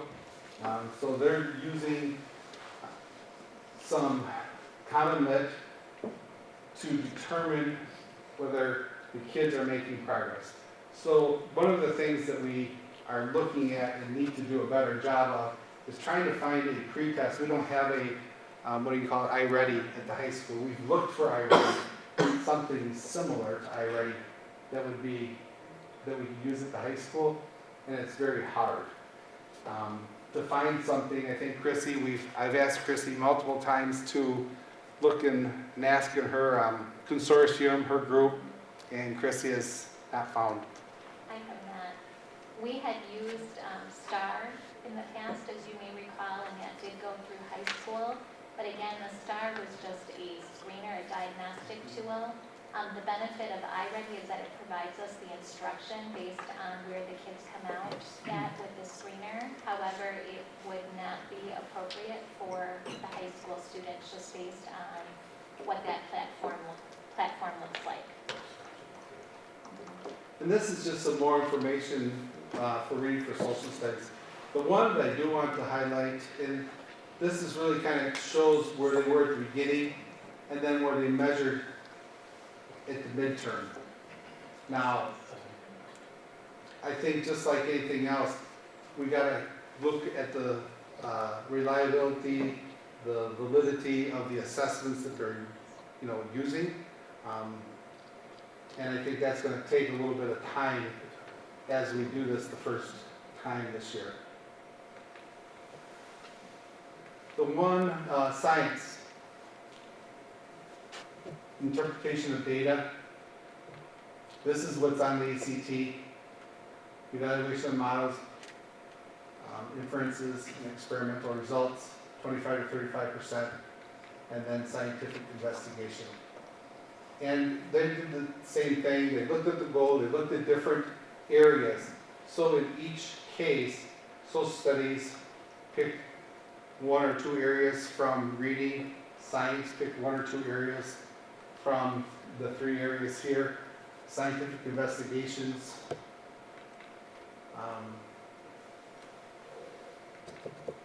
And the graphs really do a pretty good job of showing this, so you can see that biology, and this score is out of a rubric, that interpretation of data, which is a Aspire ACT reporting category, they started at 50% of the kids were proficient, now it's up to 74. And then scientific investigation for biology, same thing. 27% of the kids were proficient, and then it went up to 69. POE, and then you can see chemistry or 11th grade. And I think what you notice, or what science found out, or what we talked about, and we've changed the structure of our science for the coming years to take physical science and biology and then a chemistry, and really looking at POE as an elective, just because POE is such a narrow focus, and not all kids are going to be an engineer. It's certainly a worthwhile class to have, but it doesn't hit all these areas that you would in the science area. Math, same thing. They have more categories. They have multiple categories in the ACT than some of the others. But really, this one right here is the biggest one, preparing for higher math. And really, a lot of it is a review of things they've already had. And that is the tricky part in math is, for example, the kids that are taking Algebra 2, they probably need a good solid review on their geometry to do well on the ACT. And just finding that time, finding that place to have the review while still giving them the information or the curriculum, getting through the curriculum for Algebra 2. They each picked a couple categories as well in each area. And again, this is all in the ACT, the percentage of the kinds of problems that are in the ACT test. And I'm just going to go through here real quick.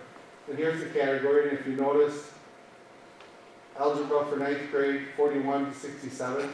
And if you notice here, number and quality, it started at 34, went down to 23. Same thing in functions, so that's something that they're going to be doing some more work on. As far as, and what they did for a pre and a post test, they gave 10 questions in each area as a pre-test and a post-test. And if you give 10 questions in each area, it's probably a pretty good idea of how they're going to do in geometry. So they gave 10 questions, geometry questions. It doesn't get all the kind of questions you would have at ACT, but it gives a good cross-section of geometry questions. Certainly more questions would be better, but. English. What grade are students in mostly when they take the ACT 11G? Juniors, yes. Yeah. They're all juniors, yep. So I see what you're saying. It makes sense if you're studying algebra and you're, right now, while you're taking the ACT and you come across geometry questions, I can see where that is an issue. English, what English has found, and this came from the English teachers, they have found a program, it's called No Red Ink. No Red Ink is a program that, I don't know if they got it from Winneconne or they used some of their contacts from Winneconne, but it's a program that Winneconne uses and they've had a lot of success with. And we're using No Red Ink. I wish I could find a No Red Math and No Red Science and a No Red Reading, but I could not find one. And what they do is, No Red Ink is based on conventions. So a lot of it's based on conventions. And if you notice, almost, well, 56% of the ACT is conventions.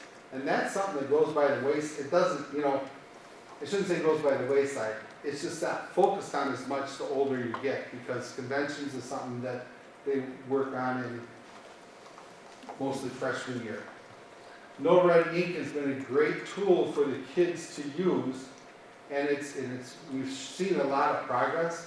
And the neat thing about what especially the juniors are doing, and so I'm pretty excited to see what their scores are going to be in the ACT coming March 3rd, is that, I guess I call it the trifecta, is that the juniors are getting graded on the different quizzes they're taking in No Red Ink. As you can see, conventions, it's a great review for the ACT, and the conventions has helped with them in their writing assignments. So it's a great, like I said, the trifecta, because one of the things with students, especially at the high school level, when they take these progress monitors, those kind of things, it's as much about motivation as anything about, okay, are they going to take it seriously? And at least if they're getting graded on it, they have a little skin in the game, if you will. They have some reason to take it more seriously than in 8th grade. 8th grade, it seems to be about the best that you could really get the kids to take those tests and really put the effort into it.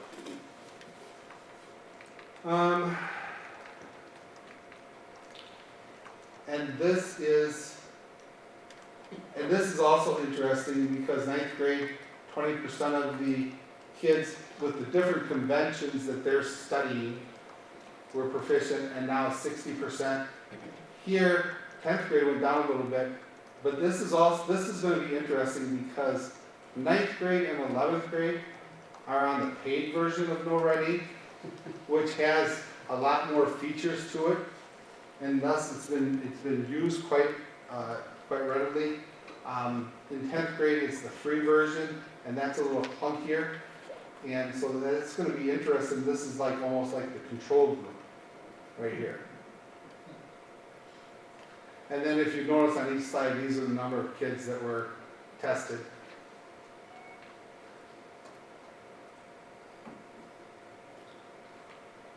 Elective classes have really stayed with the writing piece, but there's a written reading component to it as well. So they have to read a passage, and then whether it's a reflection or some type of written piece for their comprehension or vocabulary. So it's not just a reflection, because sometimes reflections are not necessarily measuring comprehension or vocabulary. And, you know, I think these are some that I could go through them, but they're all basically the same as far as that piece of it.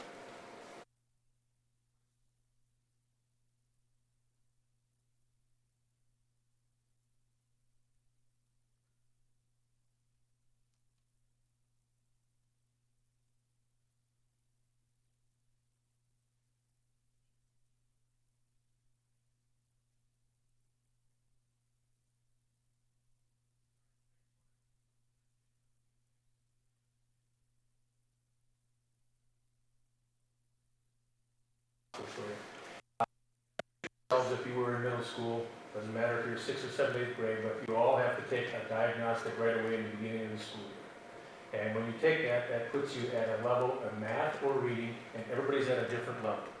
And so what's going to happen then is, if you are missing out on some things or you're not at a proficient level, then iReady comes in and it gives each student a different lesson that they work on. So it's all at different levels. And that's the nice thing about it, is it's gonna continue to grow and fill the gaps and holes that the kids have, okay, in reading and math. So that's really what we're focusing on. And when we do that, we're doing that in advisory.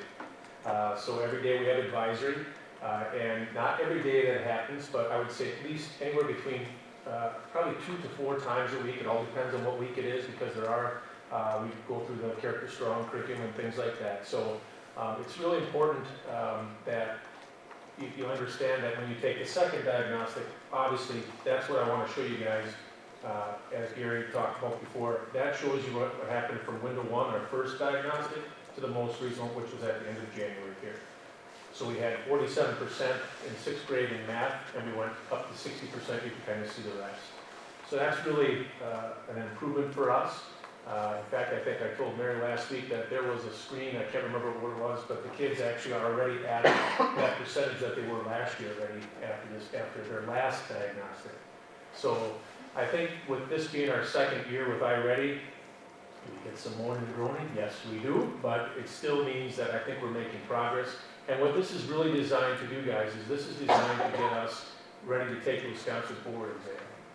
They'll say, iReady is big into saying that if you work on this and you get your kids to proficient, then that should really give you the results when you take that exam. So that's really what we're working towards. And then we do a lot of other things, which I'll show you at the end. This is the kind of the chart that we talked about before. I'll kind of just keep moving on because this is the one that's difficult for people to look at. In 6th grade reading, we went from, again, 40% to 48%, and you can kind of see the results. So we're making gains pretty much in all our grade levels. The hard part, again, is getting to keep the kids motivated. So like right now, if you're in 8th grade, you can actually test out of iReady, because iReady only goes to 8th grade and then it stops. So that's kind of a motivator for them. And some kids are actually to that point, which is great. However, we also have some problems where kids get in the green and then they kind of get stagnant. So we have to have some conversations and individual meetings with them to keep them moving in the right direction as well. Moving on to 7th grade.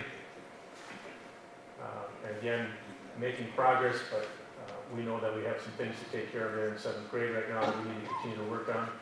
And those are discussions that we've had, I've had with the teachers as well, and then also we have individual meetings to get those kids grouped. Moving on to the 7th grade reading, making progress there. That's a pretty good jump, 38 to 51% that are proficient now. So I think, again, as you can see, now we need to work on getting rid of that red part there. So that's a lot of percentage that we started with.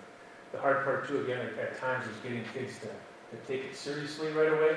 And I'll be honest with you too, there are times when we see that the kid didn't take it seriously, then we actually have them redo it. Because it gives us a red flag on the results. So if a kid didn't really, or went through it really fast, it red flags that student, and then we have to go back and redo it. So I have to sometimes go in and have conversations and explain why we're doing this, and go from there. So 8th grade, again, I feel like we're making a good gain right there. That was a good group from the first window in math, and then this is their reading results. And then again, trying to get rid of that red. So I can keep going here with Catalyst. This is 6th grade, but if you guys want to take a look at the results, this is for reading now in 6th grade Catalyst. And then 7th grade, they were kind of stagnant a little bit, as you can see. We also had, Mrs. Cardinal was out for leave, so sometimes that has something to do with it as well. And there's the reading for 7th grade, and then the last grade, 8th grade for Catalyst Math. And there you can see our window 1, and then we kind of gone down a little bit from that. So something that he can talk with the students and go from there. But and then reading has improved. So the key takeaways for us is overall, again, in both schools, we are making gains and we are moving toward our goal. What's working, as I mentioned to you guys, we sometimes do math intervention 2 times a week in advisory to fill the gaps, and also reading intervention. And then we continue to work on those social emotional things with Character Strong. We do that once a week. And then our next step is we're going to continue to do the math reading intervention along with iReady advisory groups that we have continued on and we have set up.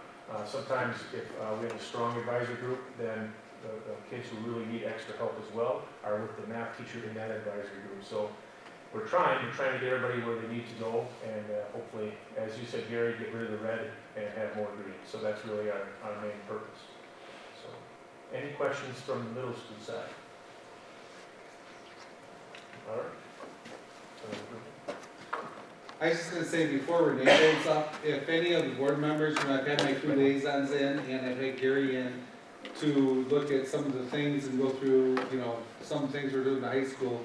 If anybody would like to look at these slides more in depth, or even what things we're doing at the high school, just shoot me an email and we can set up a time. It was very helpful. Yeah, it's worth it. It was very helpful to meet with you. Thanks for your offering. Okay, so Marie Park Quest our mid-year goals. So we have 80% set goals for both math and reading, and that means that 80% of our kids would reach their typical growth goal by the end of the year. Keeping in mind that iReady experts are projecting 50% of our students are expected to reach those typical growth goals, and 25% of the kids are projected to reach their stretch growth goals. So we're setting a lofty goal, and we'll keep plugging away. As far as math diagnostics, as we said, right, more green, less red. So we have moved for Marie Park Math from 27% proficiency, kids who are on target in reaching those grade level standards, to 51%. And we're pulling the kids out of the red. So we initially had 9% or 20% of kids who were in the red, and now we're at 9 for math. Moving along to this projected growth 2, this shows you, if you look at the bar if you look at the left side of the under typical growth, it shows that 34% of our Marie Park math students have reached their typical growth goal. But if you can see, 27% are shortly behind them, on track to reaching those goals in the very near future. Quest math diagnostics as well. We initially had 38% of our kids who were on track to reaching that level of proficiency for math. We now have 69% of those kids who are there. And we went from pulling those kids out of the red again. So we have 3% left for math, and we were initially at 12%. Same thing with math growth. Again, that typical growth goal on the left side. We have 40% of kids who have met that growth goal, typical growth goal, and we have 24% who are shortly behind them. Reading diagnostic-wise for Marie Park, we have 51% of our kids who, again, are at that level of proficiency we're looking for, from 38%. And we've moved to 15% in the red from 26. Same thing here for reading. So we have 41% of kids who've met the typical growth goal, 14% are shortly behind for Marie Park. And for Quest, we have 70% of our kids for reading right now who are on target, from 47%. And we have 5% remaining in tier 3 in the red from 17%. Under the typical growth goal, we have 54% of our Quest kids who have met that goal, and another 16% who are shortly behind. And our key takeaways overall, just to be able to note, by default, and so we have fixed this in the system, I do want to note that the Blossom students who we currently have are listed under Marie Park. That has been shifted in the system and corrected since then. Those are the things that you sometimes don't notice until you're in the middle of sifting through data. I'm like, wait a minute, why is this one here and this one's not here? I wanted to mention that. I wanted to mention that overall students in both schools are making gains towards those end-of-year growth goals in both reading and math. I do also want to note, which is not mentioned up here, but we have an increase of special ed students in our school. We are up 38% of special ed kids from last year. So I need you to know that, that is an impact on our data as well. So just keeping that in perspective. What's working? Our Bridges Math and our Bridges Intervention. So we piloted Bridges Math with some of our classes last year. So we have some classes who are in year 2 of that. And really overall doing great in supporting each other. So anytime the first year through with things is tougher, the second year through is easier, and then when you have people who piloted before, it certainly makes that positive difference to have those pieces in place, those supports in place. I would also mention that for Bridges Intervention, all of our special education students who have math goals are receiving Bridges Intervention, and we also have multiple classroom teachers, year 2 teachers generally speaking, who are working through Bridges, who are implementing Bridges Intervention within the classroom for our kids who are those red kids in the classroom, right, to be able to close those learning gaps. Reading intervention, we had 16 kids who worked through our Rise Up and Rhyme Magic intervention this school year.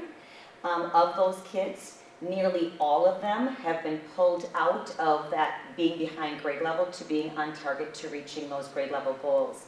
Those few kids who are left, and there are a couple who just need a little something, and then there are, I think, 2 or 3 more who need a more intensive intervention, and so we have them working with our title interventionists at this time. But the growth that was made was fantastic.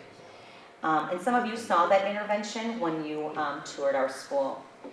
Certainly we are working through that team approach in reaching our goals. We talk so much in our school about collective teacher efficacy. It is the #1 best thing you can do to support goals and make progress, is to be on the same trajectory of what are your goals, what are your practices, and so that we can get those things aligned in meeting goals, because no one person can do it all. So, but together we can make a lot happen. And then, as so much conversation has gone on from Chrissy and others this evening, and in the past, the social, emotional, and behavioral supports that we are working through and putting into place are certainly impacting our academics as well. Our next steps, we have certainly noticed and noted where are those areas that tend to be those greater struggles. Vocabulary, and that is true across the state.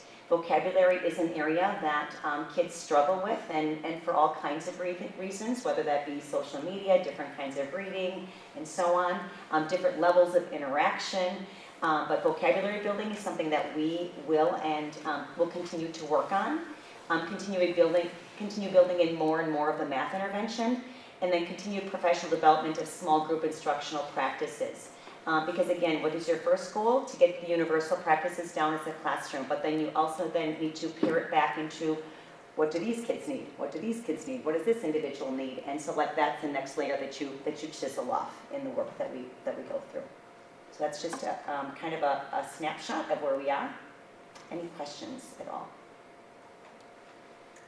How many percentage increase did you say? 30? 38. Do we know why? Well, or how? I'm just curious. I can't say the whys and the hows. I just know what the numbers are. So we had last year. I think and I am including. We have, because even if there is a student who is at New Horizons, for example, they're still under our caseload, and we write IEP goals for them. So like we have 1 student who's at New Horizons. And we have 2 students who are at Blossom. Those are still our students, obviously. So I think we have 42 special ed kids who we have either in our building or who we are still ultimately responsible for. Last year, I think we had 25. Half of that, roughly. I should, well, actually, you know what, I can look. Well, that's okay. I don't need specific. I'm just trying to understand what's the Right. increase. Yeah, we had 27 last year. We have 43 this year. And what can we do to maybe mitigate that?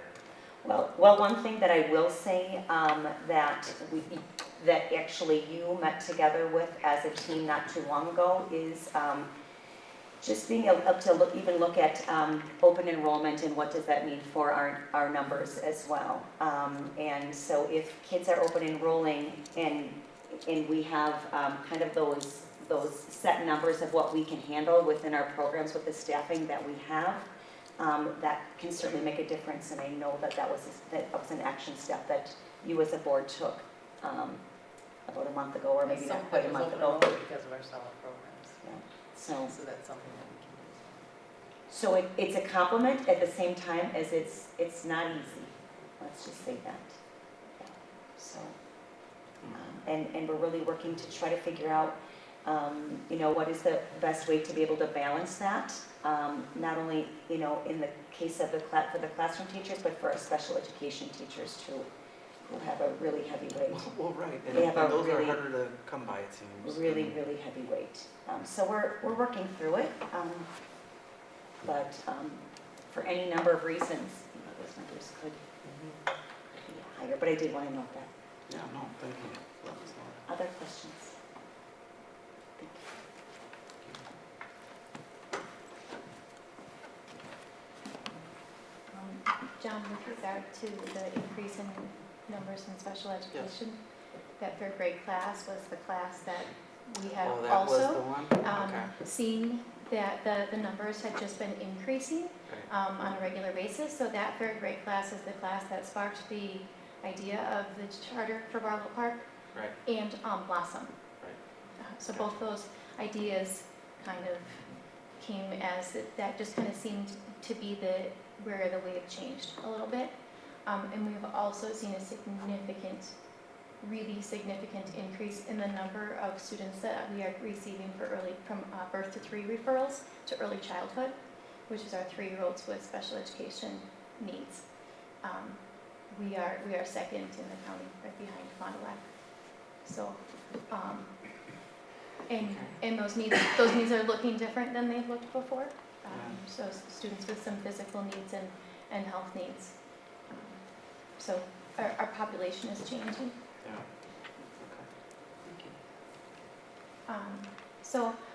As I say every year, our goals look a little bit different for Barlow and Journey because our data looks a little bit different. A lot of the data that we have is based on anecdotal notes and records, informal assessments that are done by our teachers in the classroom.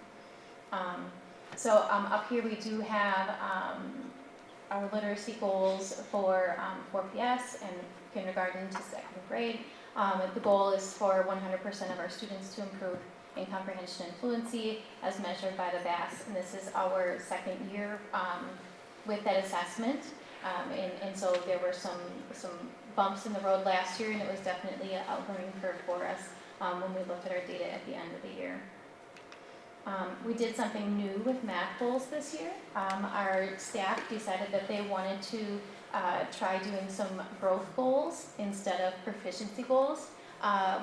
And the reason we wanted to try it is because if you already have a student, for example in kindergarten, that can count to 100 at the beginning of the year, we still want that student to grow during the year. So having a goal for them that they're going to be able to move beyond is something that we wanted to be able to make sure that we're looking at the growth for all of our students, not just proficiency. First grade was looking at adding numbers fluently to 10, and that number sense is really important for our students to have as a solid foundation as they move into those more complex topics later on when it comes to math. And then 2nd grade looking at adding numbers fluently to 20. I can say that in the last couple of districts that I've had conversations about math, that fact fluency and memorization of facts is a conversation that seems to be ongoing, and whether or not you should be expecting students to memorize facts or just to have those strategies to be able to come up with the answer quickly. That'll So never be settled. I don't think so. No, I think it goes hand in hand with whether or not we should teach cursive handwriting. I think they're you just kind of fall on one end of the spectrum or the other. So what our teachers are working toward is fluency. The hope that we're practicing enough that they'll be committed to memory, but also teaching several strategies to where they're able to answer them just quickly. So the assessments that they are using are timed.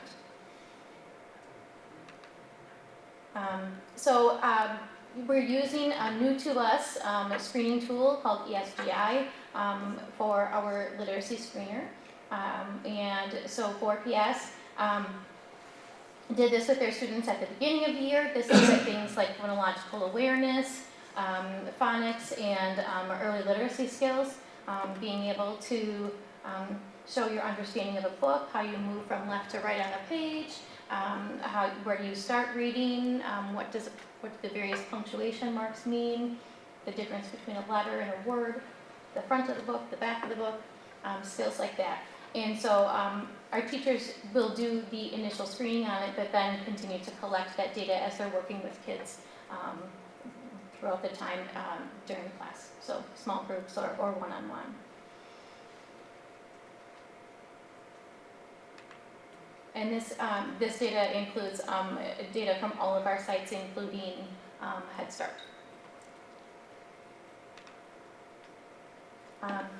And this was our ESGI data and BAS data for Barlow Park this year. 62% of our students are on track to meet the end of year benchmarks at this time. Now, I do state that this is lower than previous years at this time. However, last year this was a new assessment to us, and so we had a very inflated perception of where our students were at this time of the year. And so this is definitely a much more accurate representation of how our kids are doing, which lines up with where our students ended last year. So they ended the year at 65% last year.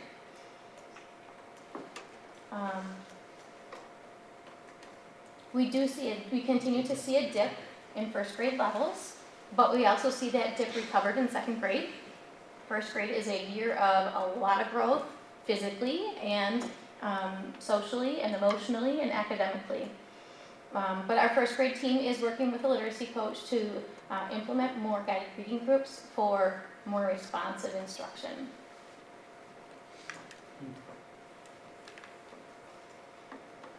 This is our mid-year data for Journey. 69% of our students are on track to meet the end of year benchmarks, and this is, again, very similar to end of the year last year, but much more realistic than what our mid-year was last year. And we also see a dip in our first grade levels at Journey, just like we do at Barlow Park. It's something that's common across the board.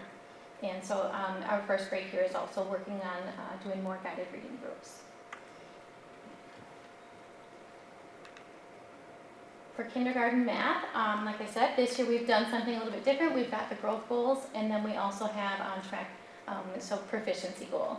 So you'll notice that the blue, the growth goal, is lower in both cases for Barlow and for Journey, and that's because we haven't been doing as much to push those kids who were already there, that were already counting to 100. You might have seen them move to maybe 116, but not necessarily getting them to counting by tens and moving beyond 100. So that's going to be our focus with our with K through 2, is how to make sure that we're moving those kids who are already beyond the end of the year benchmark.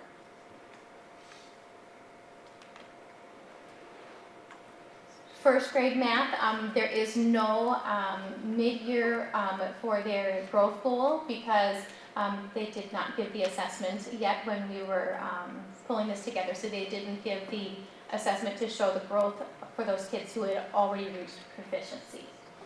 So the students that were already adding and subtracting fluently to 10, we didn't necessarily give them the subtraction assessment yet.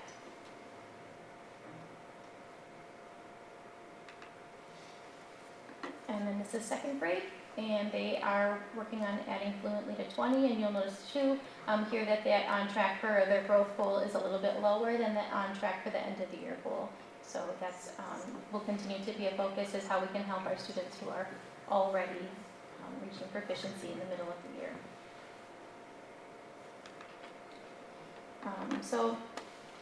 Our key takeaways, we do have a better understanding of our end-of-year assessments now, and so we're considering all student skills in there as well, like comprehension as well as fluency, even with those lower level texts.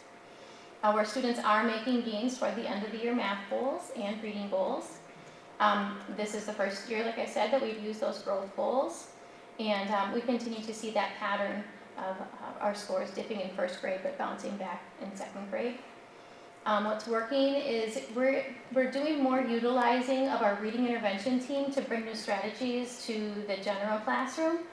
So some of those bits and pieces that are working in intervention that can be easily transitioned to the whole class, like Rhyme Magic and the format for Next Step in Guided Reading, both of those came from the RISE intervention that our intervention teachers were using, and they are leading the professional development for the teachers then. Our Bridges curriculum is providing a conceptual understanding of math, so our kids aren't just doing math because this is the way that we've always done it. They're actually understanding and developing more of that number sense and how numbers work and how to work flexibly with numbers, which has been a learning curve for some of our teachers as well. And we are doing a lot more work looking at the literacy and math curriculum to align our priority standards vertically. And that's a great deal of work that we're doing with Jennifer Martin, who is the Barlow Park curriculum coordinator. And so she's been helping us look at those priority standards and making sure if we're not setting it as a priority in kindergarten, we're still going to teach it, but then we want to make sure that it's a priority in first or second grade. And then our next steps are to increase the number of guided reading groups in each classroom, and staff will begin to look at students' needs and group across grade levels to be more efficient. And that's with going with more of that competency framework that Barlow Park Charter is going to be exploring. We will seek or develop some universal screeners for math and for early literacy, being able to have things that we're going to be able to give on a regular basis that's going to give us that solid data. Train staff in Bridges intervention. We have our special ed team using it, but we would like more of our classroom teachers to begin to feel comfortable using that. And then math recovery is another intervention that 2 of our teachers have been trained in, but we would like to expand that. It's just a little bit pricey. And then we have started to survey staff regarding phonics instruction and looking at piloting a phonics curriculum, because that's going to be coming up next for curriculum adoption. And then we have begun to increase reading intervention opportunities through BRAVE, which has been really great for some of our students.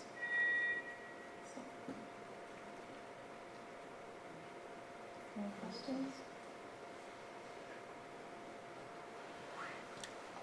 Good evening. Can you hear me okay? Yep, hold on 1 second. I do have Rebecca on here so that we can move forward and you can hear about Odyssey. That was like a seamless transition there, Rebecca. Oh, what? Okay. I don't know, maybe behind the mic, we'll see. All right, go ahead.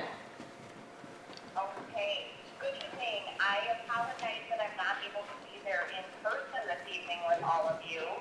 When all of the winter weather advisories hit throughout the state, we decided to hold our professional development virtually today with our staff, which was quite effective, I will say. So I'm glad to be able to share the Odyssey data with everyone this evening.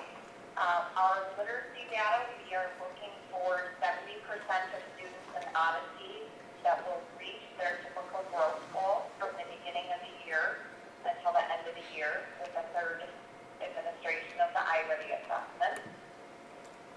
For math, we are also looking at 70% of students in Odyssey to reach their growth goal from the beginning of the year until the end of the year in the iReady assessment. The data that we have for Odyssey Kindergarten for reading and math, we use the ESGI, the Early Literacy Concept Test for reading, and for math, we've used just a early number concept, taking a look at math fluency, number of recognition, and so forth at the kindergarten level. At the beginning of the year, we had 89 students that were proficient in reading, and currently have 80%. In math, we started the beginning of the year at 78% proficiency, and have increased to 90% proficiency. For first grade, reading and math, we have the same assessments that were given. We had 100% students proficient in reading, both in fall and currently. And for math, we started with 67% and increased to 71% in winter. At Odyssey, second grade is the first grade that we start with the iReady assessment, and it is on its own because we have a 4K through second grade teacher, so she's primarily working with the ESTI and early literacy, and then we switch to the iReady in second grade. For our goal, we have second grade students, we are looking at 92% meeting grade level proficiency currently, compared to 83% of students at the beginning of the year that have met grade level proficiency.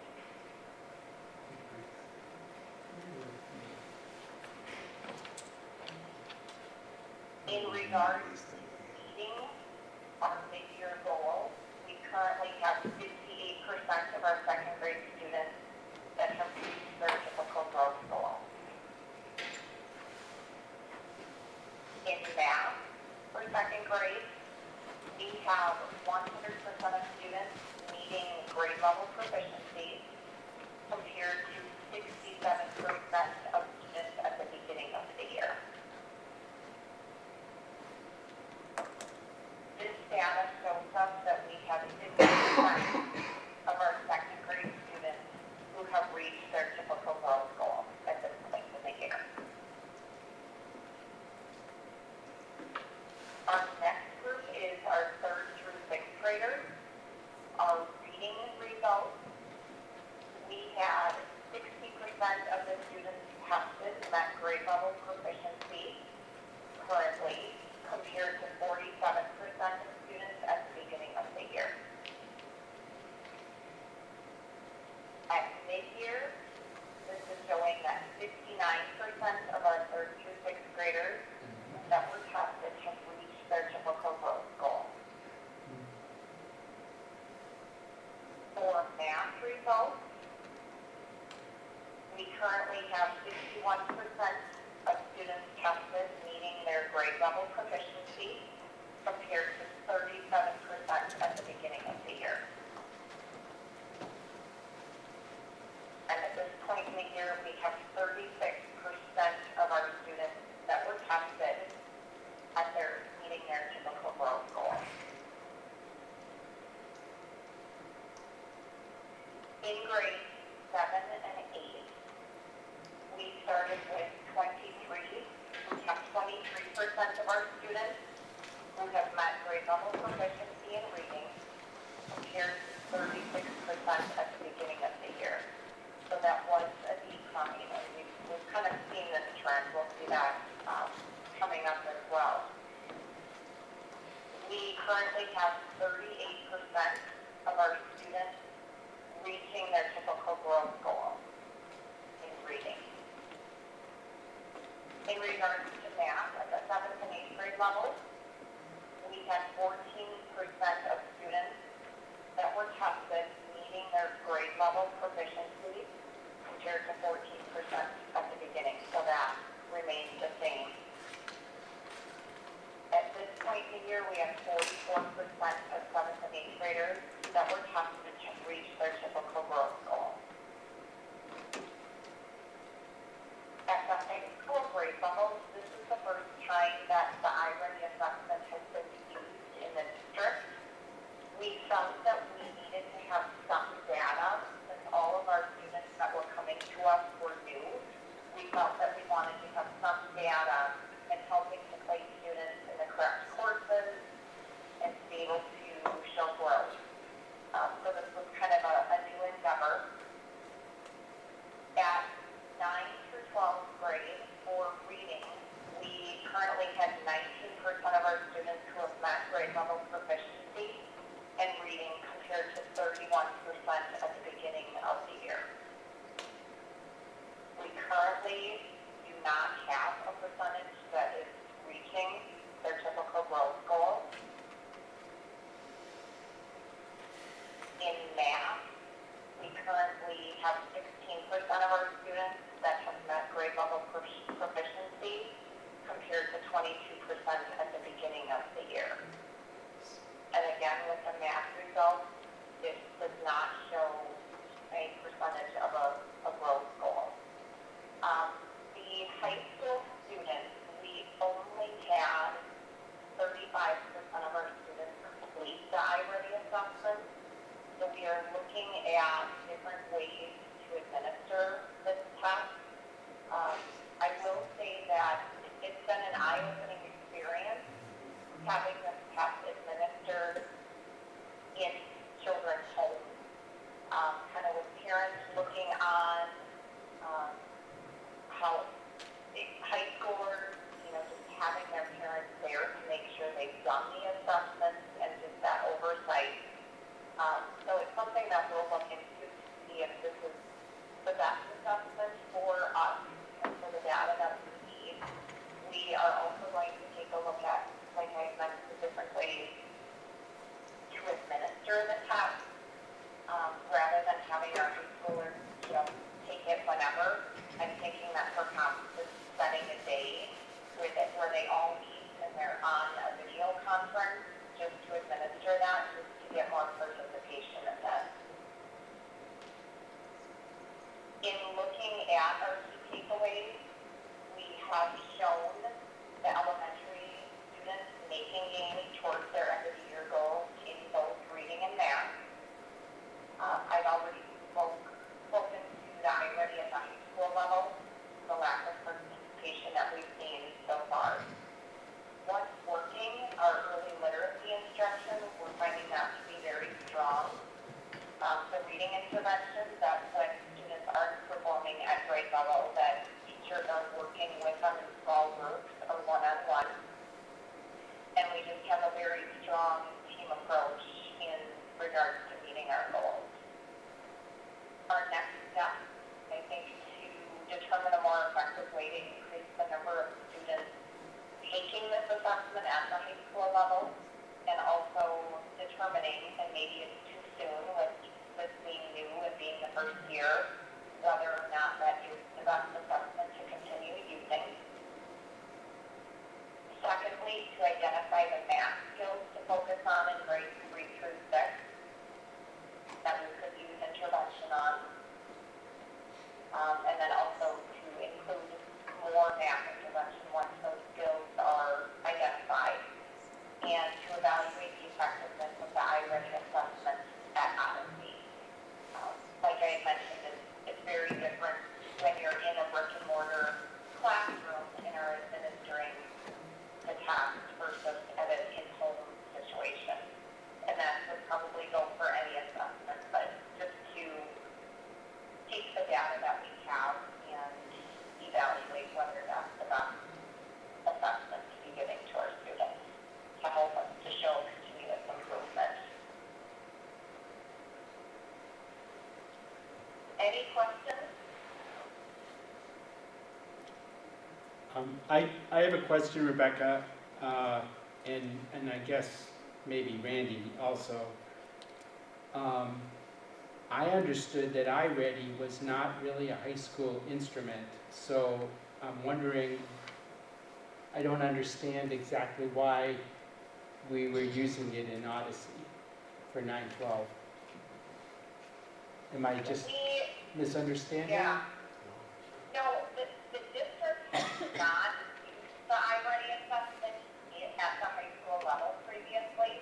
With Odyssey being new this year and not having any data on these students, we wanted to have something of a baseline data on these students because we didn't have the Aspire test, we didn't have the ACT, so we wanted to obtain some data from our students. But the iReady company does offer it at the high school level.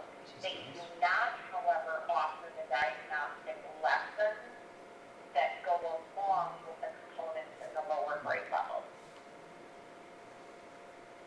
Okay, thank you. Does that help? Yeah. Yep. There was some conversation initially when we talked about iReady at the secondary level of potentially using with some of our students with special needs at the high school level. I'm not sure if Yeah, any of that is considered or in place. we do have accounts for those teachers to use it at the high school for special ed, but I know that it's not being used a lot, just because, as we had mentioned, the platform is geared more towards middle school. Sure. In the engagement of high school students using it it's just not super appropriate. Yep. Thank you. Thank you. And thank you, Rebecca. Absolutely. Thanks for connecting me. Have a good night. Yep, thank you.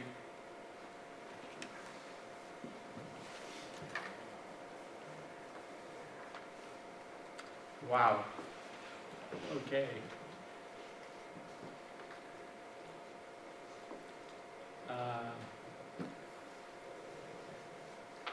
We are now ready for superintendent reports, legislative updates.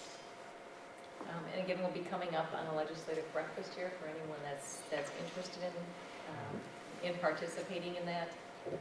And we're really just watching on kind of the legislative front, some of the things that are moving through, that are being discussed and looked at. You heard mention of cursive bill. They're also looking at sports participation through WIAA with online schools. So we'll see what takes traction. Right now, many of those things they're looking at, co-sponsors and trying to build some support for some of those. We had a chance to kind of hear what everyone was geared towards at the last legislative breakfast and what they're working on. The next thing that you have under superintendent reports is our engagement sessions and the dates of those coming up and some of the work that's been done. We do have two coming up here in March, one on March 2nd and one on March 30th. And we would love to see more community members attend those to help us shape the conversation, which will eventually come out to all community members through a community-wide survey.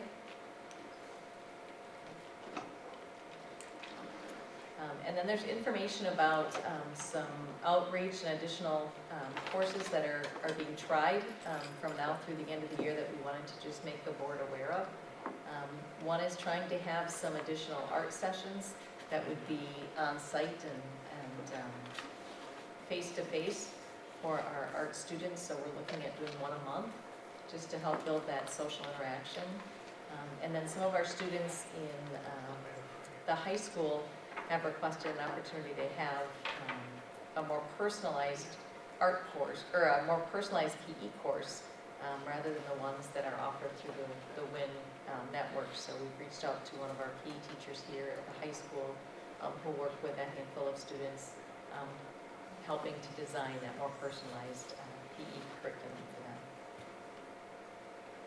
That would be online also. Yes. The art and maybe eventually PE and music, the face-to-face sessions would be obviously somewhere. We don't know if somewhere in the district is what we're assuming, just because of the proximity of parents. And then you have open enrollment survey. We did a survey about 5 or 6 years ago, which is where we discovered the potential need to have an online school. And we wanted to just kind of follow through with that again and look at our open enrolled out, make sure that we had some contact with those families, look to see if there were any trends or anything that we could do to retain those students in our district. And so this really goes through to explain a large percentage of our families are choosing to open enroll to another district. Maybe particular programs within the school, or for many of them, they actually were in another school district, maybe moved to Ripon and decided to keep their child in that school. But anywhere from work location, family situation. We have a couple that are in online education that were already with an established school and chose to stay with that school. So just wanted to get some additional information, then we did go through and code the comments that we had, so you could see a little bit about what was being talked about in the comments. We do have a couple of families that are interested in learning about the school district and may consider returning, so you'll see that with our open enrollment numbers coming up here if we're able to bring any of those families back.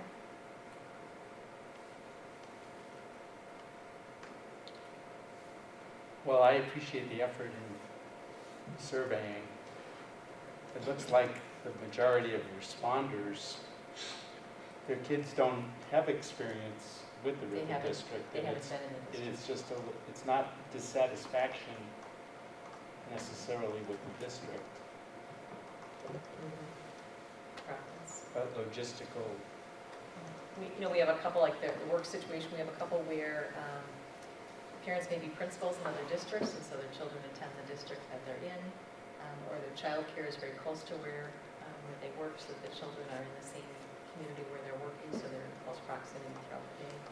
So, but yeah, I do think it's a good practice to just go through and check in with those families and see if there's anything we can do to bring them back.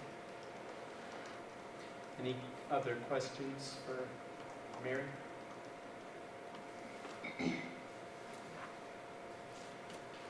I, again, appreciate the board highlights. Are there questions for the building principals?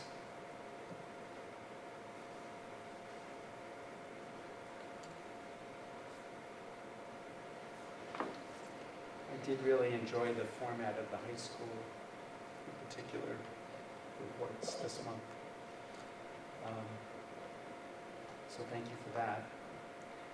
Okay, next up is highlights in the curriculum department.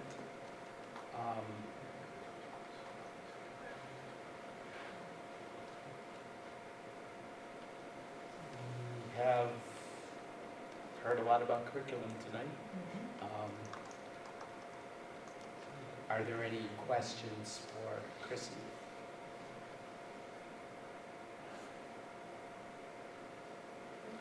Okay, thank you. Okay, and now it's time to, if there are any questions about the business manager's reports, now's the time to ask.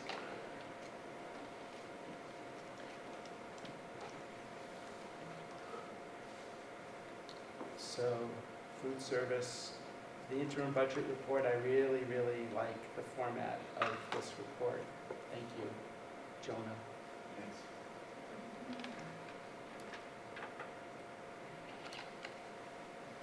Okay, so if there are no questions for Jonah, we now need a motion to move into closed session. So moved. Thank you, Nate. Second. Thanks, Betsy.